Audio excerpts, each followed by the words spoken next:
Okay, if we could ask members of the committee to take their seats, please. We'll get underway. We're running a little bit behind.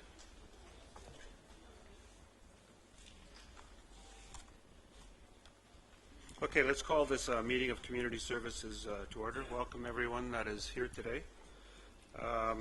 We need a motion to reconvene into open session. Moved by Councillor Foxton, seconded by Councillor Armstrong. All in favor? Opposed? That's carried. We have a number of delegations here today. First, we'll deal with the Declaration of Pecuniary Interest. Are there any declarations? The Municipal Conflict of Interest Act? Okay, let's move on to delegations then. The first one is Jill Byers, for the School Food Garden Coordinator, Seeds of Diversity Canada. And sorry, Elizabeth, did you? No.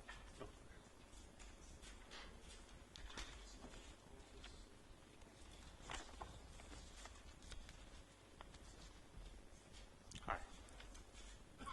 Hi, Jill. Welcome. And you're here to speak to the Healthy Kids Community Challenge Team 3 update, right? Does this work? Thank you. Hi, everyone. Good morning. Chair Lawrence and the Community Services Committee. It's really nice to be here just to show what successes have resulted from this project and the funding from the Healthy Kids Community Challenge, and just to show what's happening at the grassroots level, on the ground, in the soil. We've managed to do a lot with this funding in 2017, and it carried over to early 2018. And yeah, I'll just see if this works. What button is this?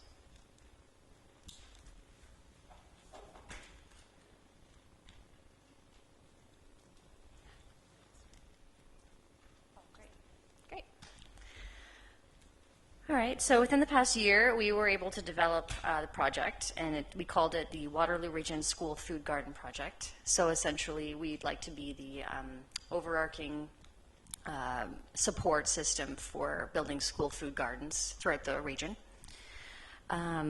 It's part of the third theme of the Healthy Kids Community Challenge. It's entitled Choose to Boost Veggies and Fruit, which I'm sure you're all well aware of. And the goal here was to provide gardens for school children ages 0 to 12 so that they were able to grow and learn how to grow their own food, harvest it, process it, and just share it and eat it, and use this as a learning tool for experience-based learning in schools. So a lot of these children that we were able to help don't have access to gardens. They live in apartments, maybe they come from at-risk schools, and really everything in between. So it's really great to have food accessibility and food security for everyone within the region, and that's where this all started. I just wanted to note that there's a report going forward in the agenda regarding the Theme 3 of the Healthy Kids Community Challenge, basically a full summation of what has happened throughout that theme. And moving forward, there's also a summary to highlight this year's theme, 2018, that's called Power Off and Play. So reducing screen time for children same age group, 0 to 12. And yeah, that's also in there. So basically who we are, we create support systems, we connect any volunteers, and we build these gardens through connecting organizations together. So we were able to partner with Grand River Food Forestry. We were able to build a food fetch for Empire Public School, which was one of our stronger partnerships. And we were also partnering with other schools and other teachers to build the frames, connecting with local businesses to support tools, sheds, soil delivery, everything you can think of to build these gardens. So I just want to thank Healthy Kids Community Challenge for being able to support this. They were our sole funder for 2017. We also partnered heavily with the Region of Waterloo Public Health, and they were able to provide so much support through the entire project. Now, we partnered with the Community Garden Council of Waterloo Region to basically create our application project for applying for schools that were interested in getting this grant that we were able to go and build the gardens at. So they were a heavy sponsor and a heavy project partner as well. And essentially, I work at Seeds of Diversity, and this is the not-for-profit organization that's a charity that applied for the grant initially. So basically, I want to run down the project. It was a 4-tiered project.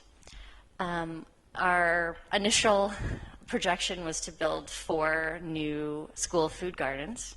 We actually ended up building 7 total with the grant, which was just a huge milestone for us. We wanted to create like a sustainable way so that this project could like last after the funding had dissolved. So what we did is we decided to compile a curriculum, and we did like a brainstorming session with teachers and with people from the board, and they said that printed copies wouldn't be, sustainable for them in the long term. So we actually developed a website so that teachers, even anywhere in the world, could access garden-based learning, and they could access, just any resources that they might need for funding for any gardens. Our 3rd tier was to create a digital storytelling film project as well, just to promote school food gardens and to get others interested. And we ended up making 4 films, which are accessible online, YouTube, and through our website. We were also able to host a very successful teachers workshop and conference to promote the project and to get more teachers involved with building gardens at their own schools. We had about 48 interested teachers participate, and it was very successful. We had a Turtle Clan, Terry Lynn Brandt was able to come out and speak as well for seed saving and sustainability. So I just want to show you some of the school food gardens that we were able to build and some of the successful results that came from that. So this is Lexington Public School, our first build. It was very small. We just did 1 stock tank garden, and 3 eager teachers came out, and the 4 of us put it together. We also did a build at New Dundee Public School. It was a garden expansion. They had 3 existing gardens, and we were to build 5 more to complete 8 gardens, 1 for each classroom. Very successful day. Members of the community came out. Almost all of the children in the school were able to help dig and build the gardens. At St. Bernadette Catholic School, this was a small two garden project. They've been really active and very supportive with any of their results.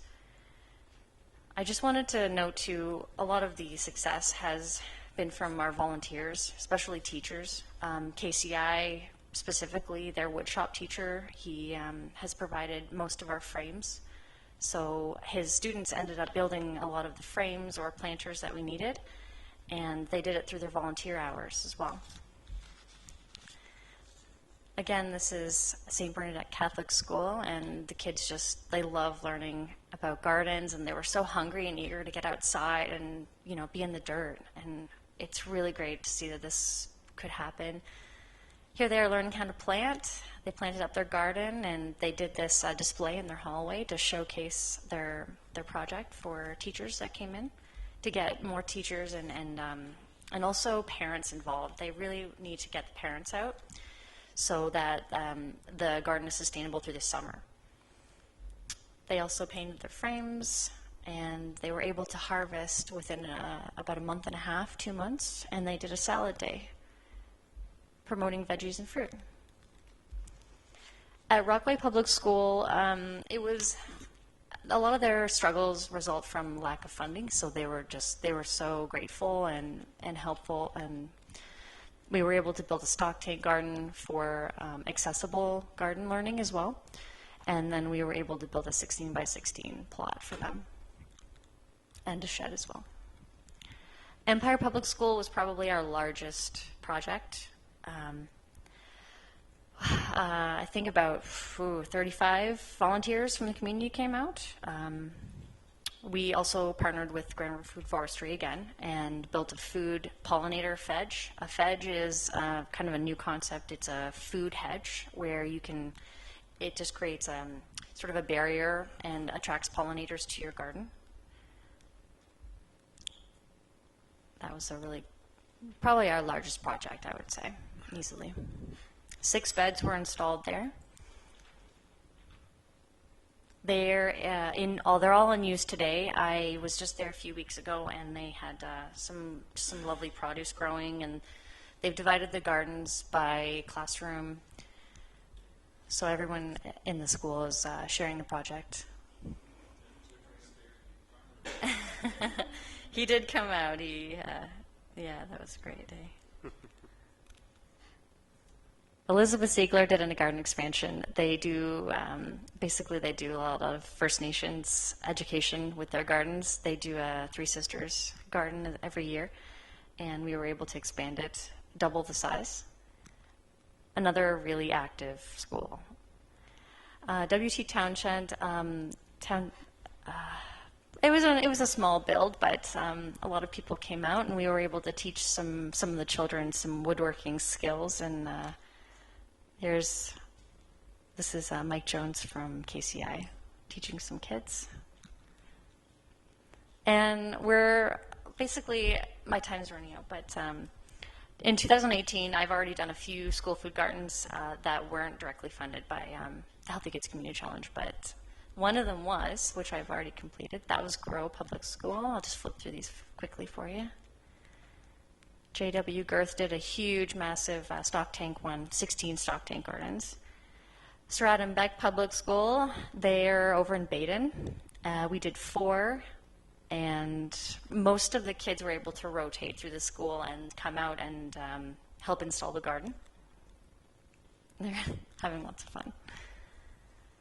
And okay, so I'll stop with St. Daniel's Catholic School. This is our Healthy Kids Community Challenge Power Off and Play champion.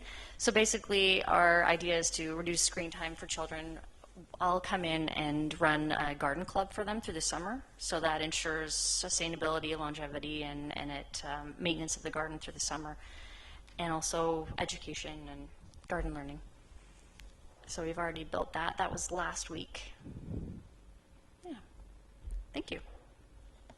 That's all I have for today. Great. Okay, thank you very much. A great presentation. We have a couple of questions here. Sure. If you don't mind.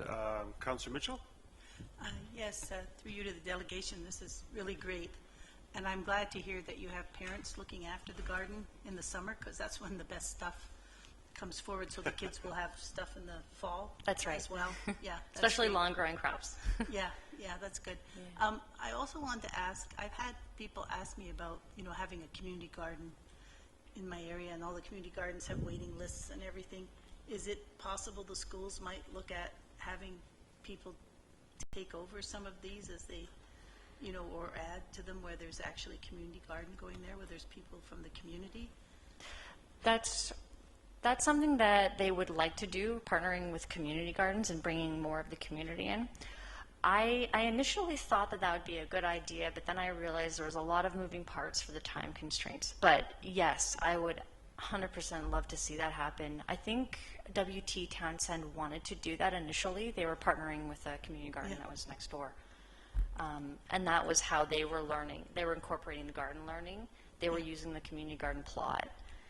But it would be so great if we could be building community gardens on school property. Yeah. There's so much unused space in a lot of these schools. Yeah, absolutely. That'd be great. Thanks. Okay, Councillor Redmond? Thank you, Chair Lawrence. I love this presentation, and I have to tell you, I was furtively looking CTV this morning, announced the Canadian kids got a D+ for physical activity. So when you talked about migrating away from computer screens, I thought this is exactly what kids need to know, that it's not like taking their medicine, but this is actually really, really fun. 2 questions. You talked about some expansion of gardens. I'm wondering what initiative pre-existed this one, that those were built. And I also liked when you talked about sort of the longevity, so after this funding is gone, can you just talk about where you see that going and sustaining? So I'll address the first part of your question. I call these, initially, it's really just grassroots. I mean, say you have a passionate teacher who has a hobby in gardening and they want to start incorporating that into their school. They can apply themselves as a school to other grants, and I think that's what they were doing initially. You have really high energy teachers and staff members and members of the community that push for a garden. Even if you're a member of the community or a parent and you approach the school and then start getting the working pieces moving, that's where those have started initially before this project happened. There are many existing school food gardens that I've kind of compiled on the website as a map, so you can see all the school food gardens in our region that are willing to be on the map. And I think there was about 8 before this started that had just done it independently. In terms of longevity and sustainability, our Healthy Kids Community Challenge money can run out, but I myself can apply through Seeds of Diversity for more grants, which I'm currently waiting to hear back for. These things take time, but I've also liked to, I've had some people approach me and say that I should look into corporate sponsorships too, just to keep the project going, which I would love to be able to do. Probably don't want to go to Monsanto, but maybe other corporate sponsors. Not through Seeds of Diversity. We do seed bank storage for excellent. I was just heirloom gonna ask that. varieties. So. And heritage carrots and tomatoes and stuff like that? Yeah, absolutely. Yeah, That's we great. have seed storage in Toronto and here in Waterloo as well. Very cool. Thank you. Yeah. Very interesting. Councillor Jaworski. Well, I just want to say thank you and congratulations to the group. Having seen the Empire build, I arrived just in time for the picture. But because they were running ahead of time and they got everything done, but still able to learn a lot about the pollinators. It was great to see you just did the grassroots effort of the teachers, the kids of the teachers, the experts, and whoever there was, the dad or whoever got the wood and built those.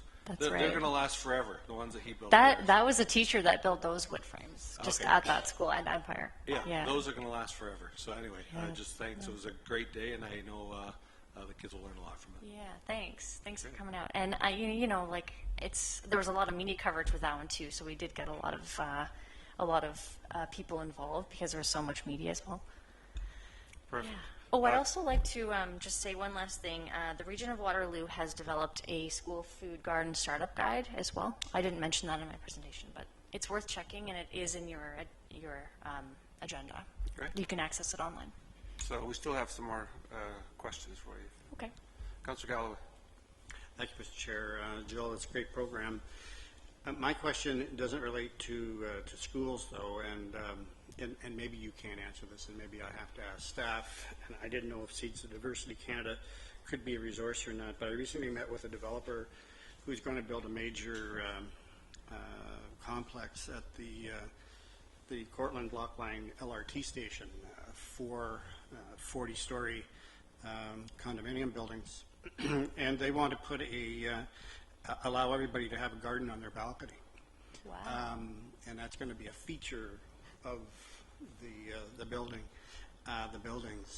Is there any resources for a developer like that to look into how to do that?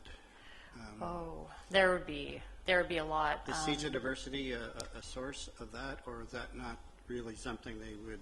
They probably wouldn't do anything specific to balcony gardens, but there are a lot of balcony garden resources in other countries. I'm thinking specifically Singapore. They're forerunner flagship for balcony gardens and vertical gardens. Well, what they want to do is design the balconies to accommodate. To be much larger balconies than normal, so they can accommodate gardens for each tenant. In addition to some other things that they're doing within their building as well. And I don't think they were exactly sure how to design it, but that's part of the marketing they want to do for their complex. I would 100% check, look at hydroponics for that. I would not use any soil medium hydroponic systems would be your best bet. I'd ask staff, maybe staff can give that some consideration as well. Thanks. Yeah, no problem. Okay, and Councillor Foxon. Thank you, through the chair. So you said there were 8 gardens before you started. How many are there now? Oh, let's see. There's going to be 14 by next week that I have personally been, involved with. So 22. 22, I think. Oh, I think very there are some that aren't on my radar too. I was voting the other day, and I saw that the school that I was voting at had a garden, but I hadn't even heard of them. Oh, that's very good. Very Yeah, good. they're all Thank over. you so much. Yeah. Excellent. That's all the questions we have. Thank you again, Jill, for the great presentation, and good luck. Happy growing. Thank you. Thank you all. Okay, let's move on to the report from Public Health and Emergency Services dealing with the Waterloo Region Supervised Consumption Services Phase 2A results, staff presentation.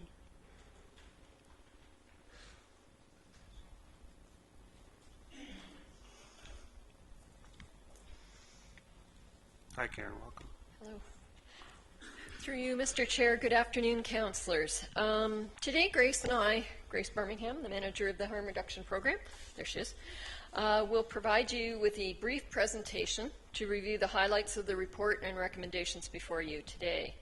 I will begin with a contextual review that will include changes in the constantly shifting landscape of the opioid crisis, key findings of Phase 1, and an overview of the phased approach to the feasibility study. Grace will then continue with more details to the Phase 2A results. So the landscape of opioid use changes quickly. Has this issue of opioid overdose changed in Waterloo Region? The answer is yes, but not necessarily for the better. The number of overdose-related calls to paramedic services continues to increase compared to the same point in 2017. The Office of the Provincial Coroner is reporting even higher than expected numbers of people who died in Waterloo Region from an opioid overdose in 2017. Initially, Waterloo Region Police Services suspected that 71 people had died from a fatal overdose. Recent data has shown that the number to be even higher, with 85 people believed to have died from the opioid-related causes. So for 2017, that's the equivalent of about 1 person every 4 days. Waterloo Region Police Services have reported that carfentanil seizures are now outpacing fentanyl seizures. Carfentanil is an extremely toxic and is estimated to be 10,000 times stronger than morphine and is not intended for human consumption. As reported recently by police services, fatal overdoses in Waterloo Region are trending down compared to this time last year, but it's uncertain if this trend will continue as the much deadlier drug carfentanil grows in popularity here. The flip side of this coin is the naloxone distribution is trending significantly up.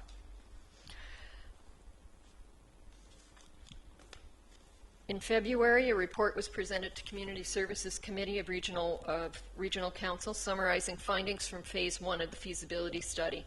Phase 1 assessed the need for supervised consumption services and gained the public's perception about these services being offered in Waterloo Region.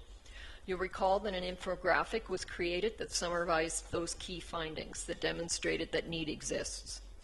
Through the study, we learned that 86% of people would or might use a SCS. Sites in Central Kitchener and South Cambridge were seen to be most important. The majority of people who participated in the consultation and on public survey were supportive of supervised consumption services and believe it would provide greater access to clean equipment, reduction of public injecting, prevention of fatal overdose, and support access to services. However, there were concerns raised about specific locations, effect on property values, and about whether the site would lead to increased crime. As you are aware, Region of Waterloo Public Health has been working over the past 6 months to support conversation about the need for supervised consumption services to address the needs of those at high risk for overdose. A number of the harm reduction services are currently provided by public health, and many partners in Waterloo Region. Supervised consumption services would be in addition to this program. Services outside of the harm reduction area will continue to be needed. This includes work aimed at preventing substance use and addiction, work aimed to help people get treated for substance use issues, and work aimed to address drug trafficking and other drug-related crime. And you will see, as outlined in the report that's in your agenda package with regards to the Waterloo Region Opioid Response Plan, harm reduction is but one of the 5 pillars that is highlighted by the response plan. So in order to operate a supervised consumption service, communities must receive a federal exemption to the Controlled Drugs and Substances Act. There are many steps in the process to receive this exemption that are summarized on this slide. So in Waterloo, we have phased out our process to achieve the information needed to move forward with a application. So the goal of phase 1 was to determine if supervised consumption services are needed in Waterloo Region and gain insight from the community regarding the perceived benefits of the service and hear their concerns. The goal of the second phase was to determine where supervised consumption services might be located and describe the service model. The goal of phase 2B is to explore the locations in more depth to ensure they are viable and to conduct extensive consultation with stakeholders, including people who live or work nearby. Throughout the feasibility study, community consultation has been central to every phase and will continue to play a central role in decision making. This process has been guided by a working group comprised of harm reduction service providers, public health, Waterloo Region Police Services, and staff from the cities Cambridge, Kitchener, and Waterloo. So the objectives for phase 2A of the feasibility study are outlined on the slide presented, and they include developing and implementing a process for site selection, describing a model for service delivery, including the agency that would lead the site and the agencies that would partner from a service integration perspective, and also developing a consultation process that would be undertaken as the next step in phase 2 should Regional Council endorse the recommendation being tabled today. So Grace will now briefly walk through the process we use to put the sites forward today. Great. I can't tell how clear that is up there for you. So thanks, Karen. So the purpose of this slide is to really walk you through the process that we undertook to identify what criteria and considerations we would use in terms of decision making, and then how we would walk through the process to identify locations, ending up with a recommendation that you have in front of you. So as Karen mentioned, on April 28th, the recommendation to initiate phase 2A of the study was endorsed. It began with the formation of the implementation work group, which is comprised of staff from the 3 municipalities, Kitchener, Waterloo, and Cambridge, harm reduction service providers, public health, the LIN, people with lived experience, and Waterloo Region Police Services. And together they had the difficult task of doing this work. The group then looked at the federal and provincial application to come up with what were the criteria that we needed to look at in order to make decision makings regarding locations. By looking at these criteria, the implementation work group identified the minimum criteria that each location would need to meet in order to be viable from a funding perspective and from an exemption perspective. At times, where things seemed, where things might have been less clear, Public Health consulted with our colleagues at Health Canada and at the Ministry of Health and Long-Term Care to seek clarification as needed. We also knew as we went through the criteria that there are other considerations that locally were important to us as a community. And so we went through a process to identify what might those considerations be. And these considerations were identified through a number of different ways. There were municipal reports that were provided from the City of Kitchener, the City of Cambridge, and the City of Waterloo that helped identify some considerations that we wanted to take forward. We also conducted stakeholder consultations through which we had asked the stakeholders what considerations they felt were important when we were making these decisions regarding candidate locations. And then through discussion at the implementation work group, we had long conversations about what considerations are important to us locally. When all of these pieces came together, we were able to come up with a list of key considerations that our community felt were important to move forward with. So as we worked through the process, the next step was to identify candidate locations. An extensive process was used to identify sites. Sites were identified again through multiple places, through community members, through the Supervised Consumption Services Implementation Workgroup members, and also through community consultations. We also worked with a real estate agent who was able to identify any other locations that we hadn't come up with up until that point. Every location that was identified through this process were put through the endorsed criteria and the endorsed considerations. Once a site was confirmed to be available and meeting the criteria, then we had long conversations and long discussions around the considerations. At the end of the day, the implementation work group recommended the candidate locations that you see in front of you.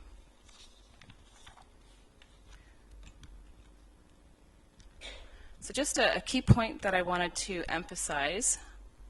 There were a long list of possible sites that we gained from many sources. Each of those sites were evaluated separately and consistently using the endorsed criteria and considerations from the implementation work group.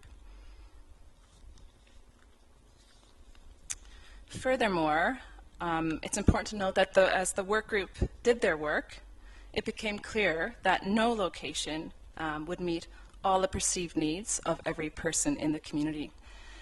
But I will say that the group took great care in discussing and evaluating all locations before decisions were made.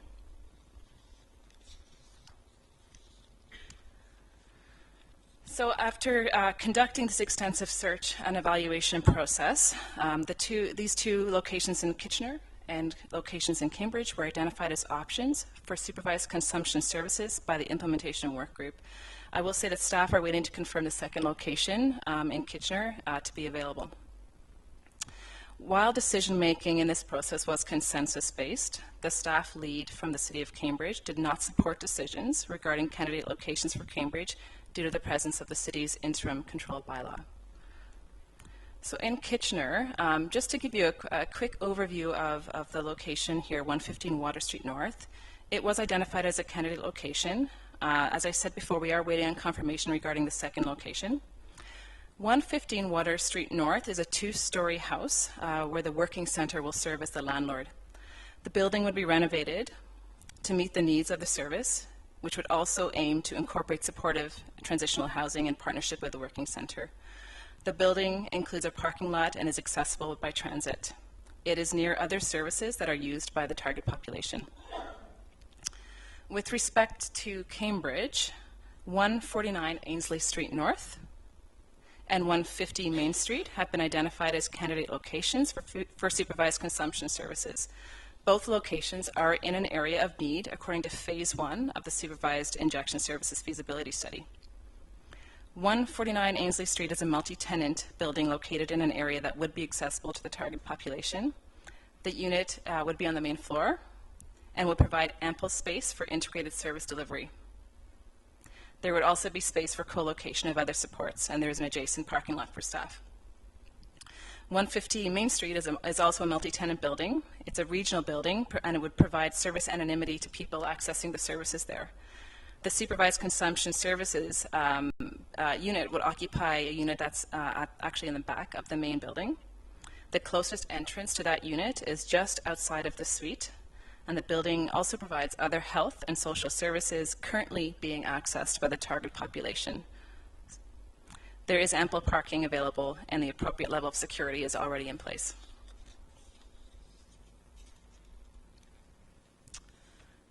So I wanted to draw your attention to the service model that is envisioned by our community stakeholders in our region.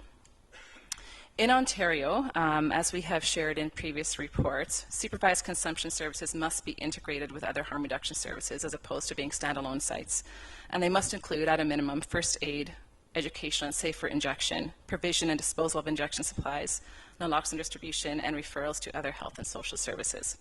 However, a vision for a service model in Waterloo Region goes far beyond this requirement.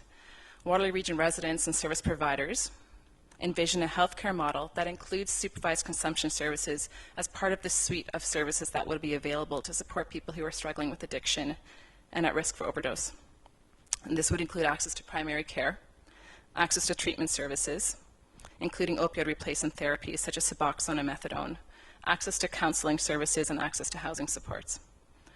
This type of integration was a strong theme in the Phase 1 findings and it continues to be emphasized as we move through this process. In Phase 1, people also suggested that a site be run by a reputable and trusted agency, such as a healthcare organization like a community health center, Sanguine Health Center, or public health.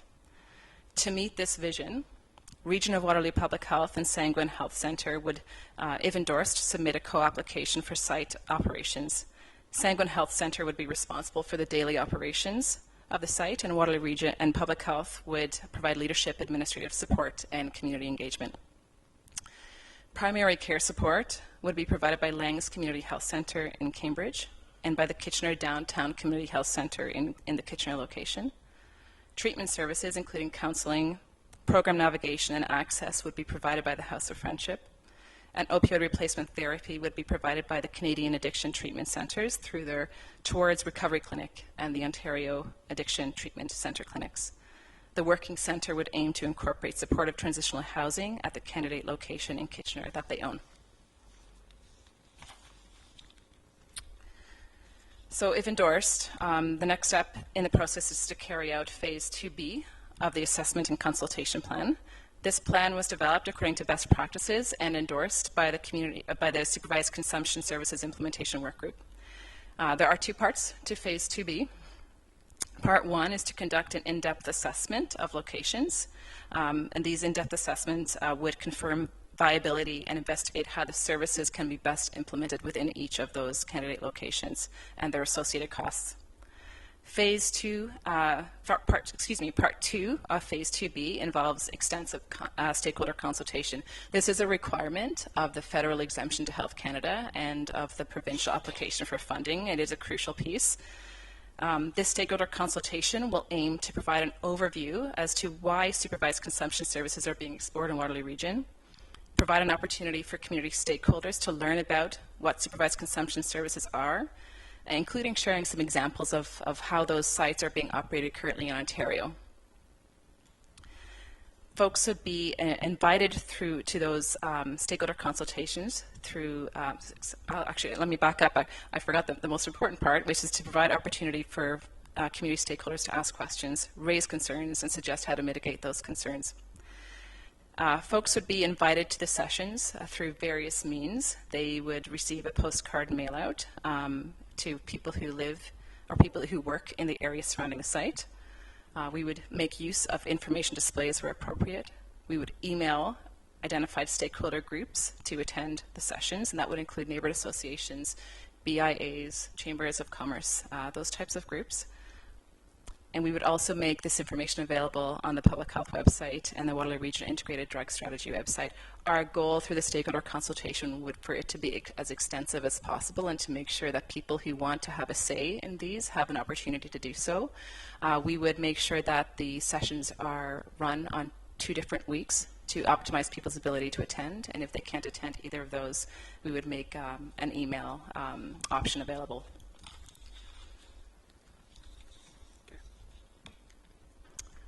So that brings us to the recommendation, which is up on the slide here. So based on the findings of Phase 2A of the Waterloo Region Supervised Consumption Services Feasibility Study, there are 4 viable locations for consideration to implement supervised consumption services.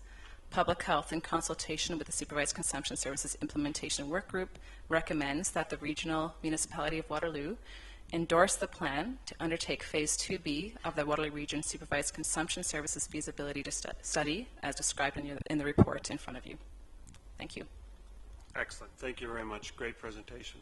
So we have a number of questions to staff, so we'll start with those. Councillor Jaworski. Thank you, through the chair.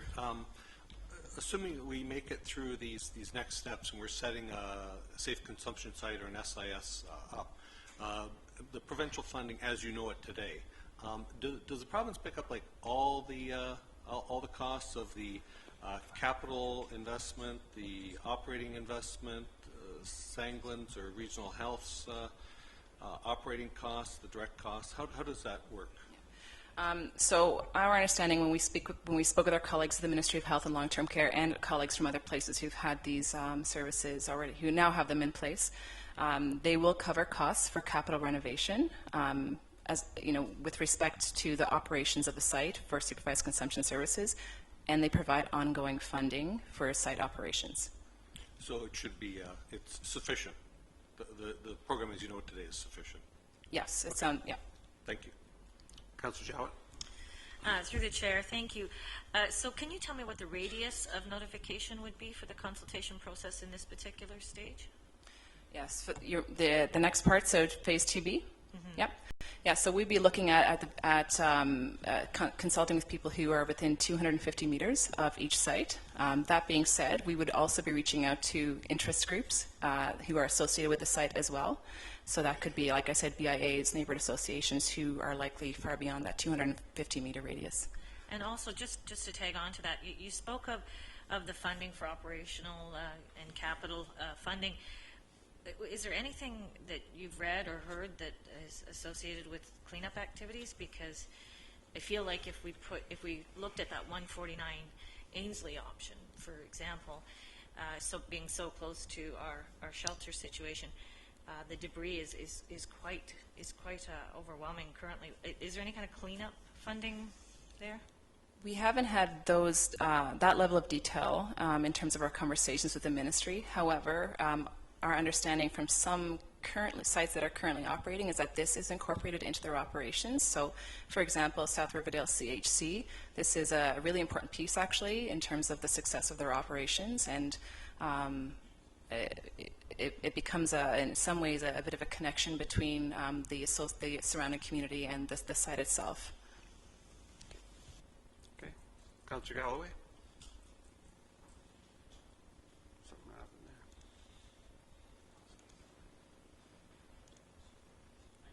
I'm not Tom. Help me out here, Tim. No, you're not. Thanks, Mr. Chairman. Grace, I'm just curious.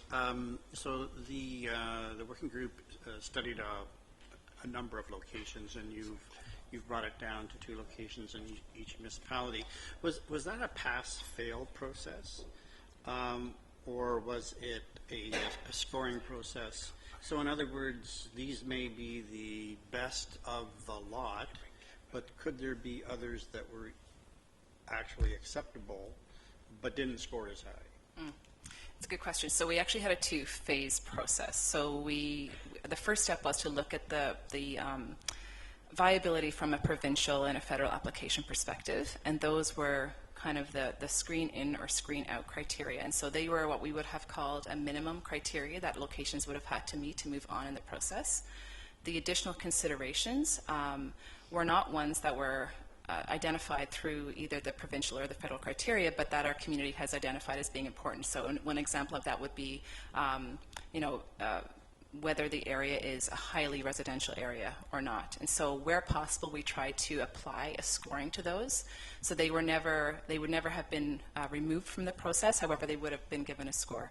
That being said, at the end of the day, we looked at all locations and all of the scores, and I had some additional questions to say, if a location scored lower or higher, is it still worth considering to move forward? So the scores gave us a sense of the suitability of this location based on a number of measurable considerations, but it still didn't eliminate them completely, should the group have decided that we still need to consider a location versus another.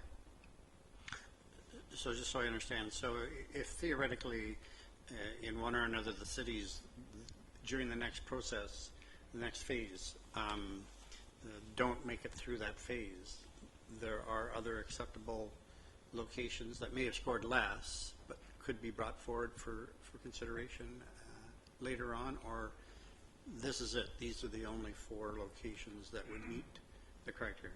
At this time, these are the locations that were remaining on the table after the group had their conversations. There weren't any other locations that the group felt were worth bringing forward. Okay. Councillor Redmond? Thank you, Chair Lawrence. A couple of questions. Thank you for the presentation. I know a lot of work's gone into this. Can you just confirm that if this recommendation were to go forward, the time frame we're looking at for this next consultation phase, is it a month or 2? Yeah, we would be aiming to come back to council either in August or in September with the results of that consultation. There's 2 things that have to happen once we continue on with this process. One is an exemption from the federal government, and the other is the application for the provincial funding. Are they contingent on each other, or are they sequential? How does that piece of it work? So what we have heard from our provincial colleagues and our federal colleagues is that they like the applications. They're very, very similar. They like them to go together. That being said, the federal application for exemption, they do look to get a letter of support from the Minister of Health at the provincial level. So if I'm going to feed back to what I'm hearing is they probably go forward at the same time, but the feds wait for the provincial, because there's some uncertainty with this new government what that funding will look like. So Yep. it somehow will be inserted into this process, right? Correct. Yeah. Heat maps have been a large part of what look like some of the decision making, notwithstanding some of the things you've already talked about. And that's based on paramedic response. But can you talk, were there other pieces of information that fed into that? Because it seems that you need more than one instrument to decide where the problems are most severe. Yeah. So we looked at a number of different indicators. And so paramedic calls are probably one of our best proxy measures in understanding what things look like on the ground in terms of overdose. And so that did play an important role in decision making. Our feasibility study, we had extensive consultation with folks who are currently using substances, as well as service providers who might work with these folks. And for them, the findings coming from that study also played quite highly into the decision making. And so that included, where are you currently using, if you are using in a public area, and those types of questions.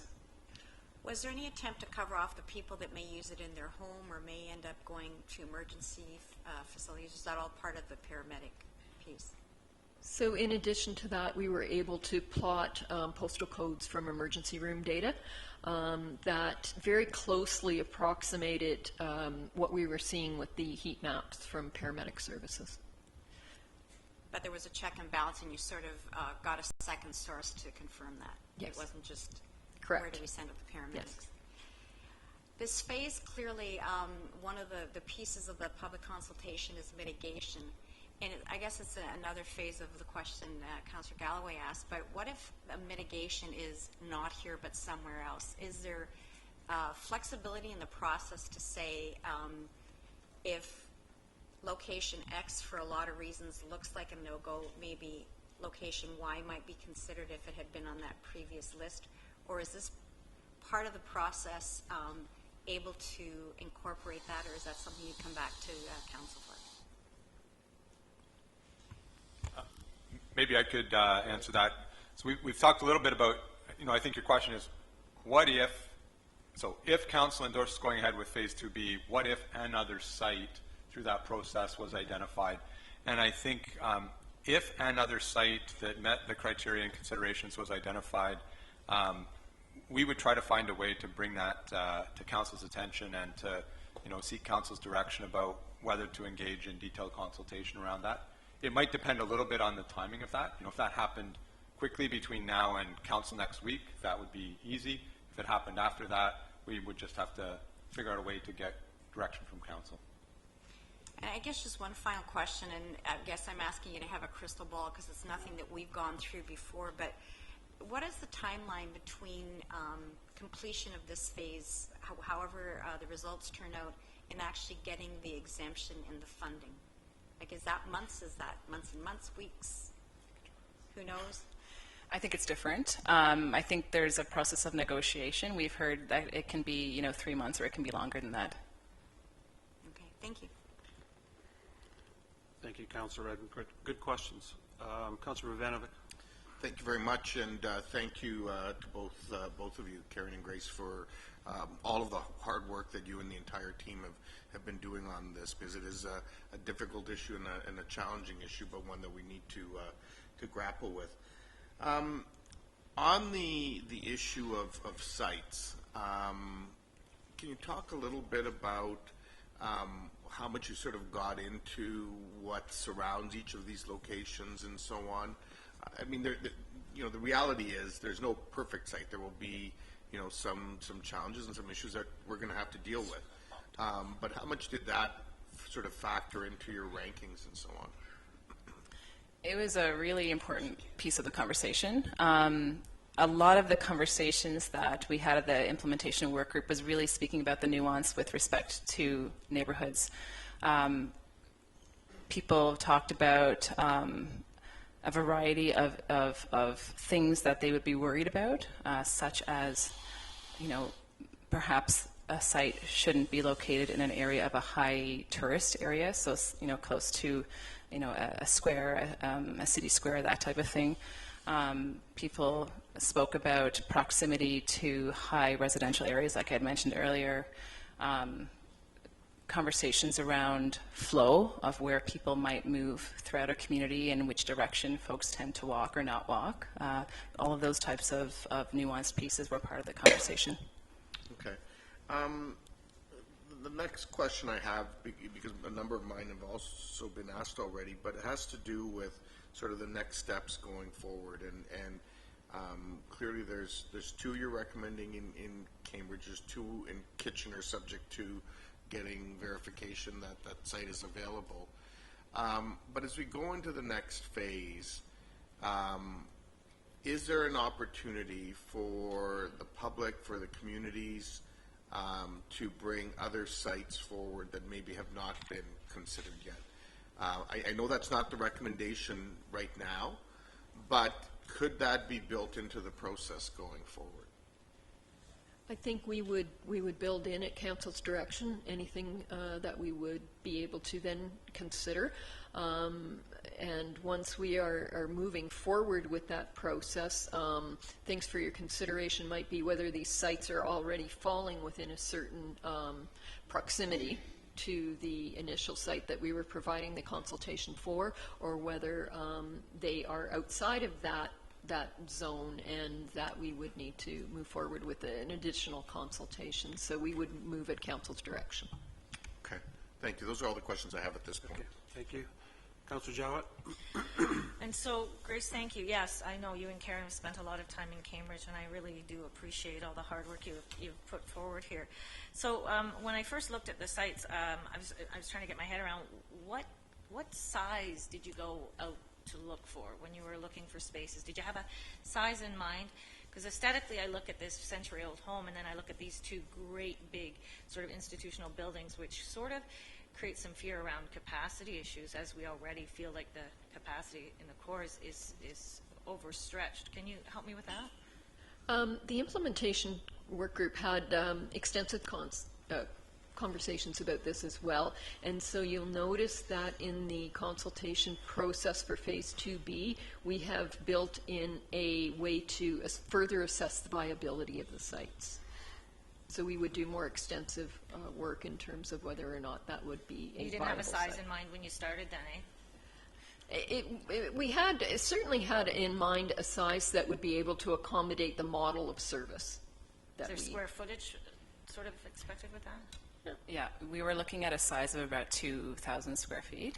The ministry indicates that you need a minimum of 500 square feet to operate the actual service itself. But with the vision that we have in mind, we wanted to go a little bit bigger than that, and so we estimated that to be about 2,100 square feet. What was really critical, and what we've learned from folks who have done this already in other communities, is that what's really important is that you have ample space in terms of a waiting room, so that people aren't outside the building, they're not lining up. and also have ample space for people to wait after they have used the service.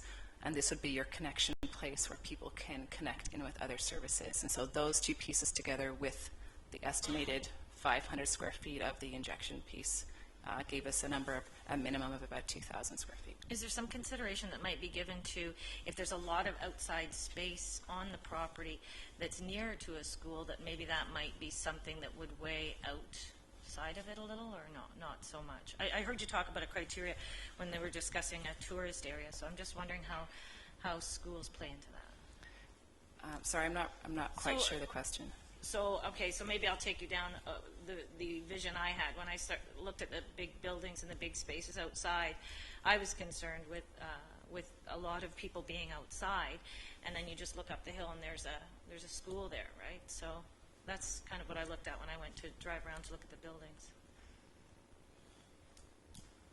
I think what we did consider is current movement and trends of how people use space and move around the community. There are currently, at least at 150 Main, a number of services already available that people are using, and it hasn't been noticed that the flow of people using that building has been an issue. But certainly it would be a primary consideration when we begin to look at risks and mitigation plans. Okay, thank you. Councillor Clark. Thank you. You talked about being in touch with the Ministry of Health. We have a premier who said that he is opposed to supervised consumption sites. However, he is going to consult with the experts. And if he does do that, I'm confident that the experts will tell him that he should move ahead with these. But this is a government that has still not released its election platform, so that could take a long, long time. I'm wondering what the ministry itself is actually doing in the meantime with applications that are coming forward. Are they dealing with it? Are they tabling them? I would suggest they're tabling them right now because they are not in active mode as yet because the government hasn't officially taken power. Okay, I think that's all the questions we have. Chair Sealing?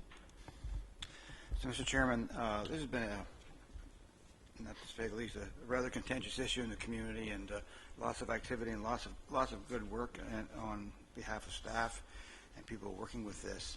And I think it's one it's been divisive, but it's also one that I think that's shown the best in people with good intentions who want to do something about it. And so my concern right now is that moving ahead right now, we're moving ahead in a bit of a vacuum, and that we have no indication from the province what they're prepared to do. And I think to push the envelope at this stage of the game without a full knowledge of where the province is probably a bit problematic for all of us. And so it will be my suggestion to Regional Council that I would write for the Premier immediately and ask where the province is on this, in terms of both the funding and both in terms of approvals. Because we know, we've been told at least, unless things change, that first of all the funding is a provincial Ministry of Health program, but also to get that approval from the federal government for the exemption, we need a letter of support from the province. Currently, the only public record we have from the Premier-elect is that he doesn't support them. So I'm a little concerned about taking us through this process without some assurances from the province that we're able to do these kinds of things. At the same time, I think work should continue to try and identify some of the sites and perhaps even, as I suggested previously, add to them if at all possible. So as I suggested, I'm going to move. I will be moving. We have delegations here, but I will be moving that the phase 2 be deferred pending receipt from the province of Ontario of its policy and support for the SCS sites, and that the cities of Cambridge and Kitchener be encouraged to work with regional staff to identify any additional sites which would meet the targets and requirements of the province of the region for an SCS site if the process is resumed. And I think that keeps the ball, keeps things moving. At the same time, it also gives us some sense of where the province is at, because I hate taking people through all these debates and these arguments and suddenly the province come along and say, we're not in this at all. And I think once we have the province's policy position in place, then we as a council can decide if there are other steps that we want to take. We may want to do something independently, but quite frankly, we can't do things independently without the federal government approval, and if the federal government approval is contingent on the province, that may limit our options at the same time. So I think this doesn't block any temporary applications, which aren't our purview, and the fact that we would take a few months to get something established, regardless of our process, doesn't leave us too far behind.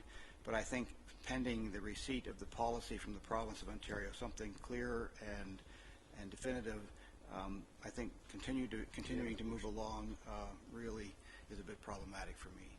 So when at the appropriate time, I will be moving a motion. Well, I think you can move it now. We can get a seconder. I think Councillor Foxon has indicated she'd second it. So, and then we can save the discussion. We'll hear from the delegations, and then we can discuss it, debate it, and do all of that stuff after. Sure, and I wanted to do it before the delegations, because the delegations may, in fact, I think it's good that people understand where we're going today. So I'll just read one more time that the Phase 2B of the SCS study be deferred pending receipt from the province of Ontario of its policy in support of SCS sites, and that the City of Cambridge and the City of Kitchener be encouraged to work with regional staff to identify any additional sites which would meet the targets and requirements of the province and the region for an SCS site if the process is resumed. So I'm going to suggest we not have any discussion or debate on this. We can do it. Go ahead, Councillor. Thank you. I just want to get one clarification from a process point of view, because this has come up before. Because I recall there was a staff recommendation, and I was at the time going to move an alternate motion or a deferral. I can't remember the exact circumstances.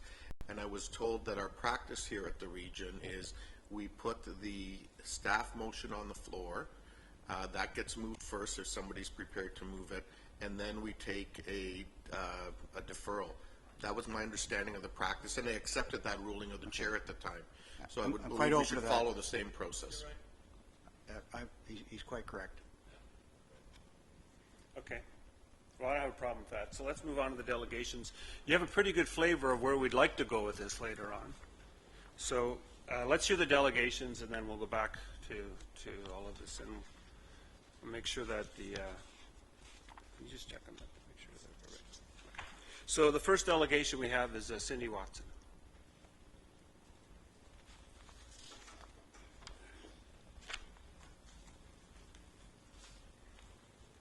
Hi, Cindy. Good to see you again. Welcome. Oh, nice to see you too.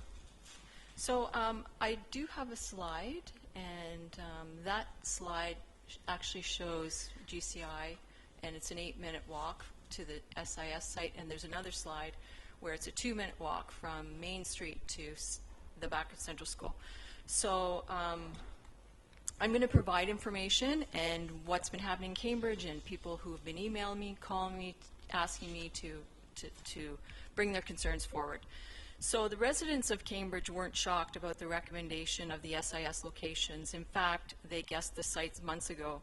The real shocker for many was that their voices didn't make a difference, and they feel their voices weren't heard or even ignored. Phase 2 promises more consultation, but many are asking to what end. So I was involved in the whole process from the beginning, focus group, that sort of thing, but interestingly enough, when I read the report, I'm not sure if they're talking about full community consultation or they're actually talking about phase 2, but I do know that people have talked to me who participated in phase 2 and clearly said that they had brought up schools, they had brought up community centers, daycares, and it wasn't just them but other people as a concern. So at the board meeting last night, I asked a question of staff about the proposed sites in Cambridge, and I was told that they attended phase 2 and they strongly advised and asked that critical consideration be given not to having a site close to the proximity of schools. And there was surprise in the selection of the sites. I also served a notice of motion last night that the Board of Education write a letter of concern to the Premier of Ontario, the newly elected Premier, and the Minister of Education, as well as an incentive to educate and safety protocol for students and staff. On page 94 and 95 of the report, it states, and I'm not making this up, that through community consultation in Cambridge, staff heard as a priority that the community of Cambridge is concerned about, number one, welcoming and engaging site with natural lighting, adequate square footage, appropriately sized waiting rooms, and curb appeal. And that's that it be inviting and inclusive. Number two, adequate space. Number three, support for community. Number four, clearly defined leadership. They also talk about some software that they have with respect to schools and daycare and that sort of thing. But there's not one mention of concern to schools, daycares, community centers, and that has been the focus of the people of Cambridge. However, with Kitchener, there were only two, and it was the same as what Cambridge, but it just wasn't listed as a Cambridge concern. But it said that they identified concerns for locations around local schools and daycare and providers.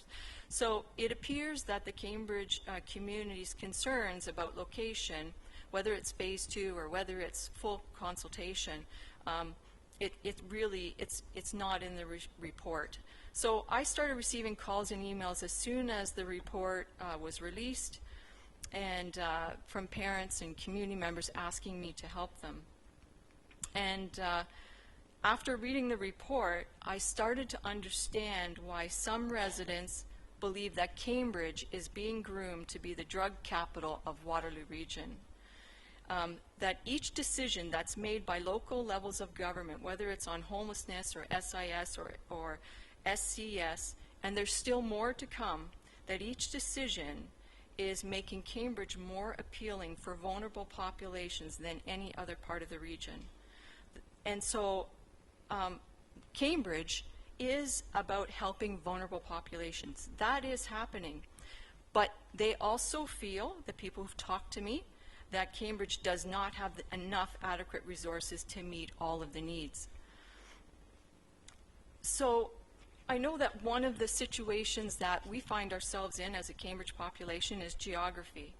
And so there are many who feel that that wasn't given consideration. Although Kitchener and Waterloo are geographically compacted and share services, Cambridge is separated by geography. It also has 3 small downtown cores, which make our downtown cores more vulnerable.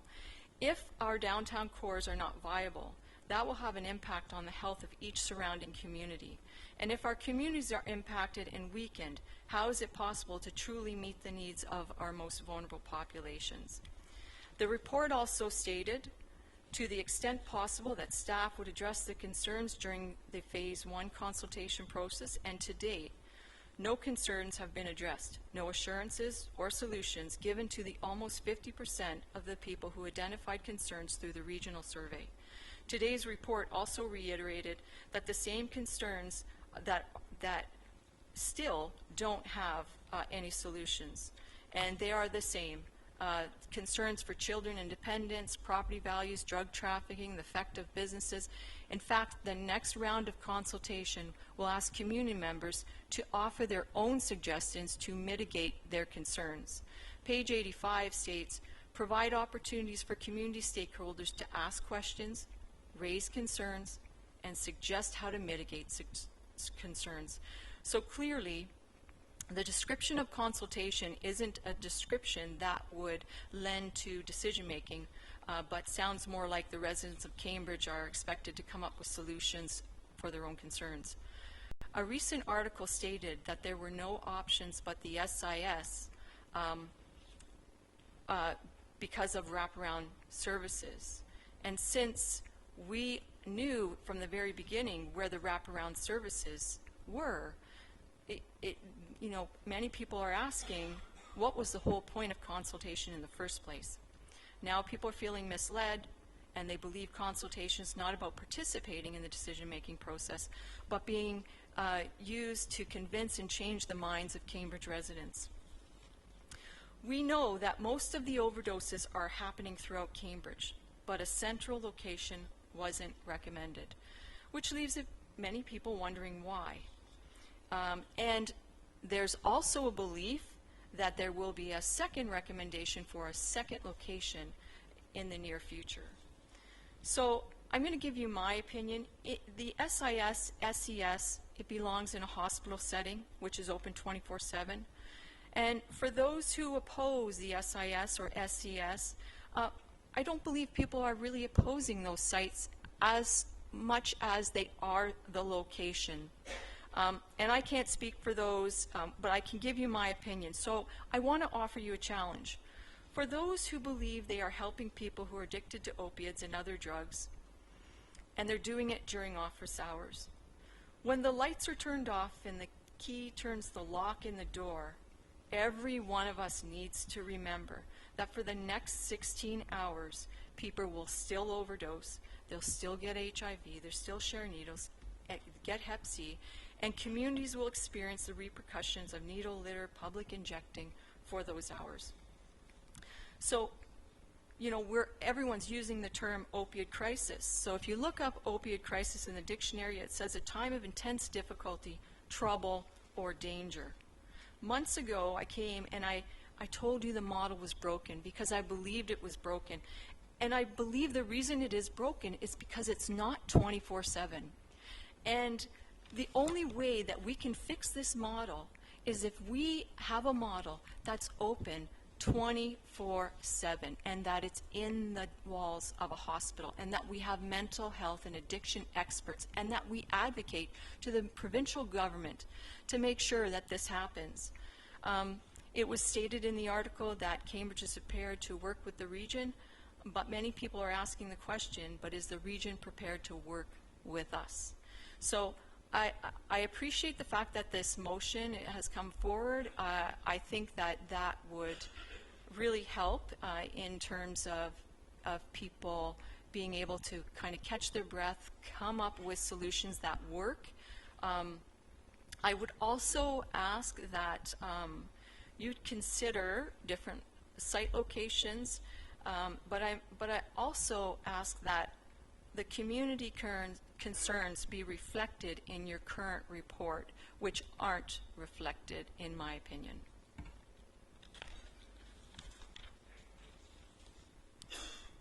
Sorry. Thank you, Cindy. Any questions for the delegation? No? No questions? That's a first. Thank you. Dan Clements for Better Cambridge.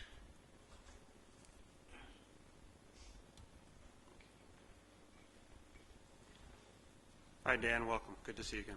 Yes, thank you. Good afternoon, everyone. And I'm sorry I wasn't able to hear everything that was said, but I do believe I heard a deferral motion being discussed, and if that's so, that would be very good news from our perspective, and we would certainly encourage and support that. The presentation that I have is just one page. Doesn't change much in light of that, although I think that motion does play nicely into the recommendations that we'd like you to think about. I'm here today representing the For Better Cambridge Citizens Group. We support a supervised consumption site for Cambridge, provided that it has the necessary wraparound services to form the foundation for enhanced support for our citizens in need and is delivered by reputable providers. These goals appear to be met in the current proposal. But as we all expected, the issue is one of location. This is not a surprise. When Cambridge Council passed a bylaw about SCS in our downtown core, this represented the wishes of more than just our downtown businesses. There is a significant groundswell of public support in Cambridge around the redevelopment of our downtown core. We're very concerned that either of the two proposed locations will cause serious damage to this positive impetus. Cambridge does not need businesses moving out of our downtown or canceling their downtown growth and expansion plans, and we need your support to help prevent this from happening.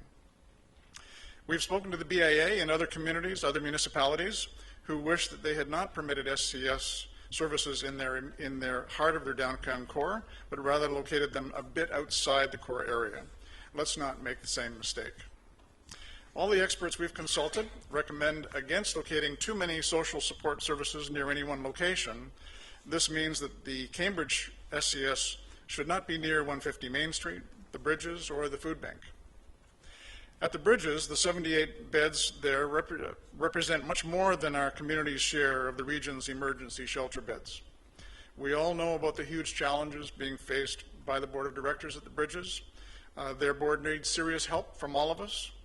We must avoid piling on with even more challenges from an SCS that is only 1 minute walk away at 149 Ainsley Street. The other option, 150 Main Street, is squarely within Galt's core and a block from struggling downtown businesses. It's also a 2-minute walk from Central Public School, another clear violation of ministry guidelines. How can this be permitted? So what can we do? What can be done to deal with this impasse on locations in Cambridge? One idea is to confirm the SIS funding will continue to be supported by the new government in Ontario before expending any more resources on what may prove to be a dead end. And I know you're dealing with that topic. But our main recommendation is to seek more local involvement in the site selection process to work on reconciling the obvious conflict that we have between site requirements and local downtown core concerns. So our action request for Regional Council, therefore, is to that further consideration of the 2 proposed Cambridge locations be deferred until after a committee representing public health, Cambridge Council, and local stakeholders in Cambridge has searched for a more acceptable location. I guess don't understand how there isn't one location somewhere in the whole city of Cambridge that isn't in the downtown core. We may have a gap in time here between, if the deferral motion that you're working with goes ahead, there may be a bit of a gap in here to open this possibility to a greater transparency to the residents of Cambridge. Right now, we don't know what happened to the 20 locations that we submitted. We don't know how they ranked. We don't know why they were eliminated or not. There's also new ideas. Just this past week, we've had several suggestions for potential locations in Cambridge, and several are quite significant and should be considered, ones that we didn't think of before, never came across anybody's thought patterns before. So we'd ask you to consider trying to give this window of time, if we have it, to allow the citizens of Cambridge to have a greater voice in the actual site selection criteria, looking for the location, what are the differences, and by doing that, we'll be more engaged in the results. We'll own the result instead of questioning the results that's coming from outside. Thank you very much for your time, and good luck. Okay, thank you. I think there's a number of questions here, Dan, if you don't mind. Councillor Redmond. Thank you, Chair Lorenz. I have 2 questions, and I want to say I really appreciate the fact that you've come and sort of put your cards on the table and are looking to sort of be part of a solution to this issue. You said that there were other communities that you consulted that regretted putting SCS or SIS, what are they referring to them, in the core. What cities were there? Well, I'll be happy to send you some background on that. We've had a couple people in our group that did a lot of research, actually went out and visited sites and so on. But there was certainly one in Toronto that we're familiar with. And what happens occasionally is these decisions on locations get made before the BIA were really aware of what it was about, and by the time it happened, it was a bit too late. But if they could have gone and done it again, they would prefer to be just a little bit farther out from where the core businesses were. But if you'd like, we could be happy to put together a little outline for you. I just find that interesting. I don't question your research, but we went to Riverdale and Moss Park, and there the KDBA had somebody on the board and said they were getting much better response to needle pickup and people shooting up in their commercial establishments. So for them, it was positive. But she was very clear that KDBAs and downtown business groups don't always speak with one voice, but it seems quite positive that at least they were having that kind of dialogue with them. So I would be interested if you were getting a different message. A couple of comments on that. Pretty consistently, since this topic came up, there's been this discussion about a 10 to 15 minute walk. And 10 to 15 minute walk has been considered by anybody within the process or within the community as a reasonable distance for someone to go to use an SCS. But suddenly it seems as if it's now got to be right here, right in the heart of where these issues are. And that doesn't seem to me consistent at all with what's been talked about over the last 6 months, which has been, no, it's got to be nearby, it's got to be within walking distance. And we made a number of suggestions. Actually, all of our suggestions were a 10 to 15 minute, the main suggestions, I shouldn't say all of them, there were some that were farther out, but there were lots of them that were within that 10 to 15 minute walk. And so I don't know if that's now considered to be too far. That would be inconsistent with what we've been told, over the last 6 months. And again, I really appreciate sort of the tone that you've set with your presentation. So I'll put my cards on the table. Every 4 days, somebody dies of opioid overdose in Waterloo Region. That's what our stats tell us. So given the face of that, how long is a window of opportunity or delay for this next phase, in your opinion? I think the length of time that the public health took to do the first round of site, what was it, a couple of months that they've spent looking for locations. And of course, they did a lot of preparation work. They had focus groups and so on. So if I understood your question properly, how much time is needed to engage Cambridge in a more transparent basis to look and search and let's have a look at the locations that were submitted and see what the ranking is. And obviously a lot of them are not candidates, but are there not some that are possibilities? Does it have to be two options right in the core of the city? I think that by and large the citizens in Cambridge are quite skeptical about that. But we don't know. Right? We have no idea what the criteria were. No involvement in that process. So we're really looking for more transparency in that and an opportunity to help find a better location, at least another option. I think the question was asked earlier about are there other options that just weren't as good as the first two? Well, really, I mean, there must be more. There must be something somewhere that can be considered as an alternative. So we just like to help with that. And honestly, I really appreciate you talking about transparency, who is part of the consultation, but I'm going to go back to what's a window of opportunity. Is it a month or two? I'm sorry, I didn't quite understand. Time frame.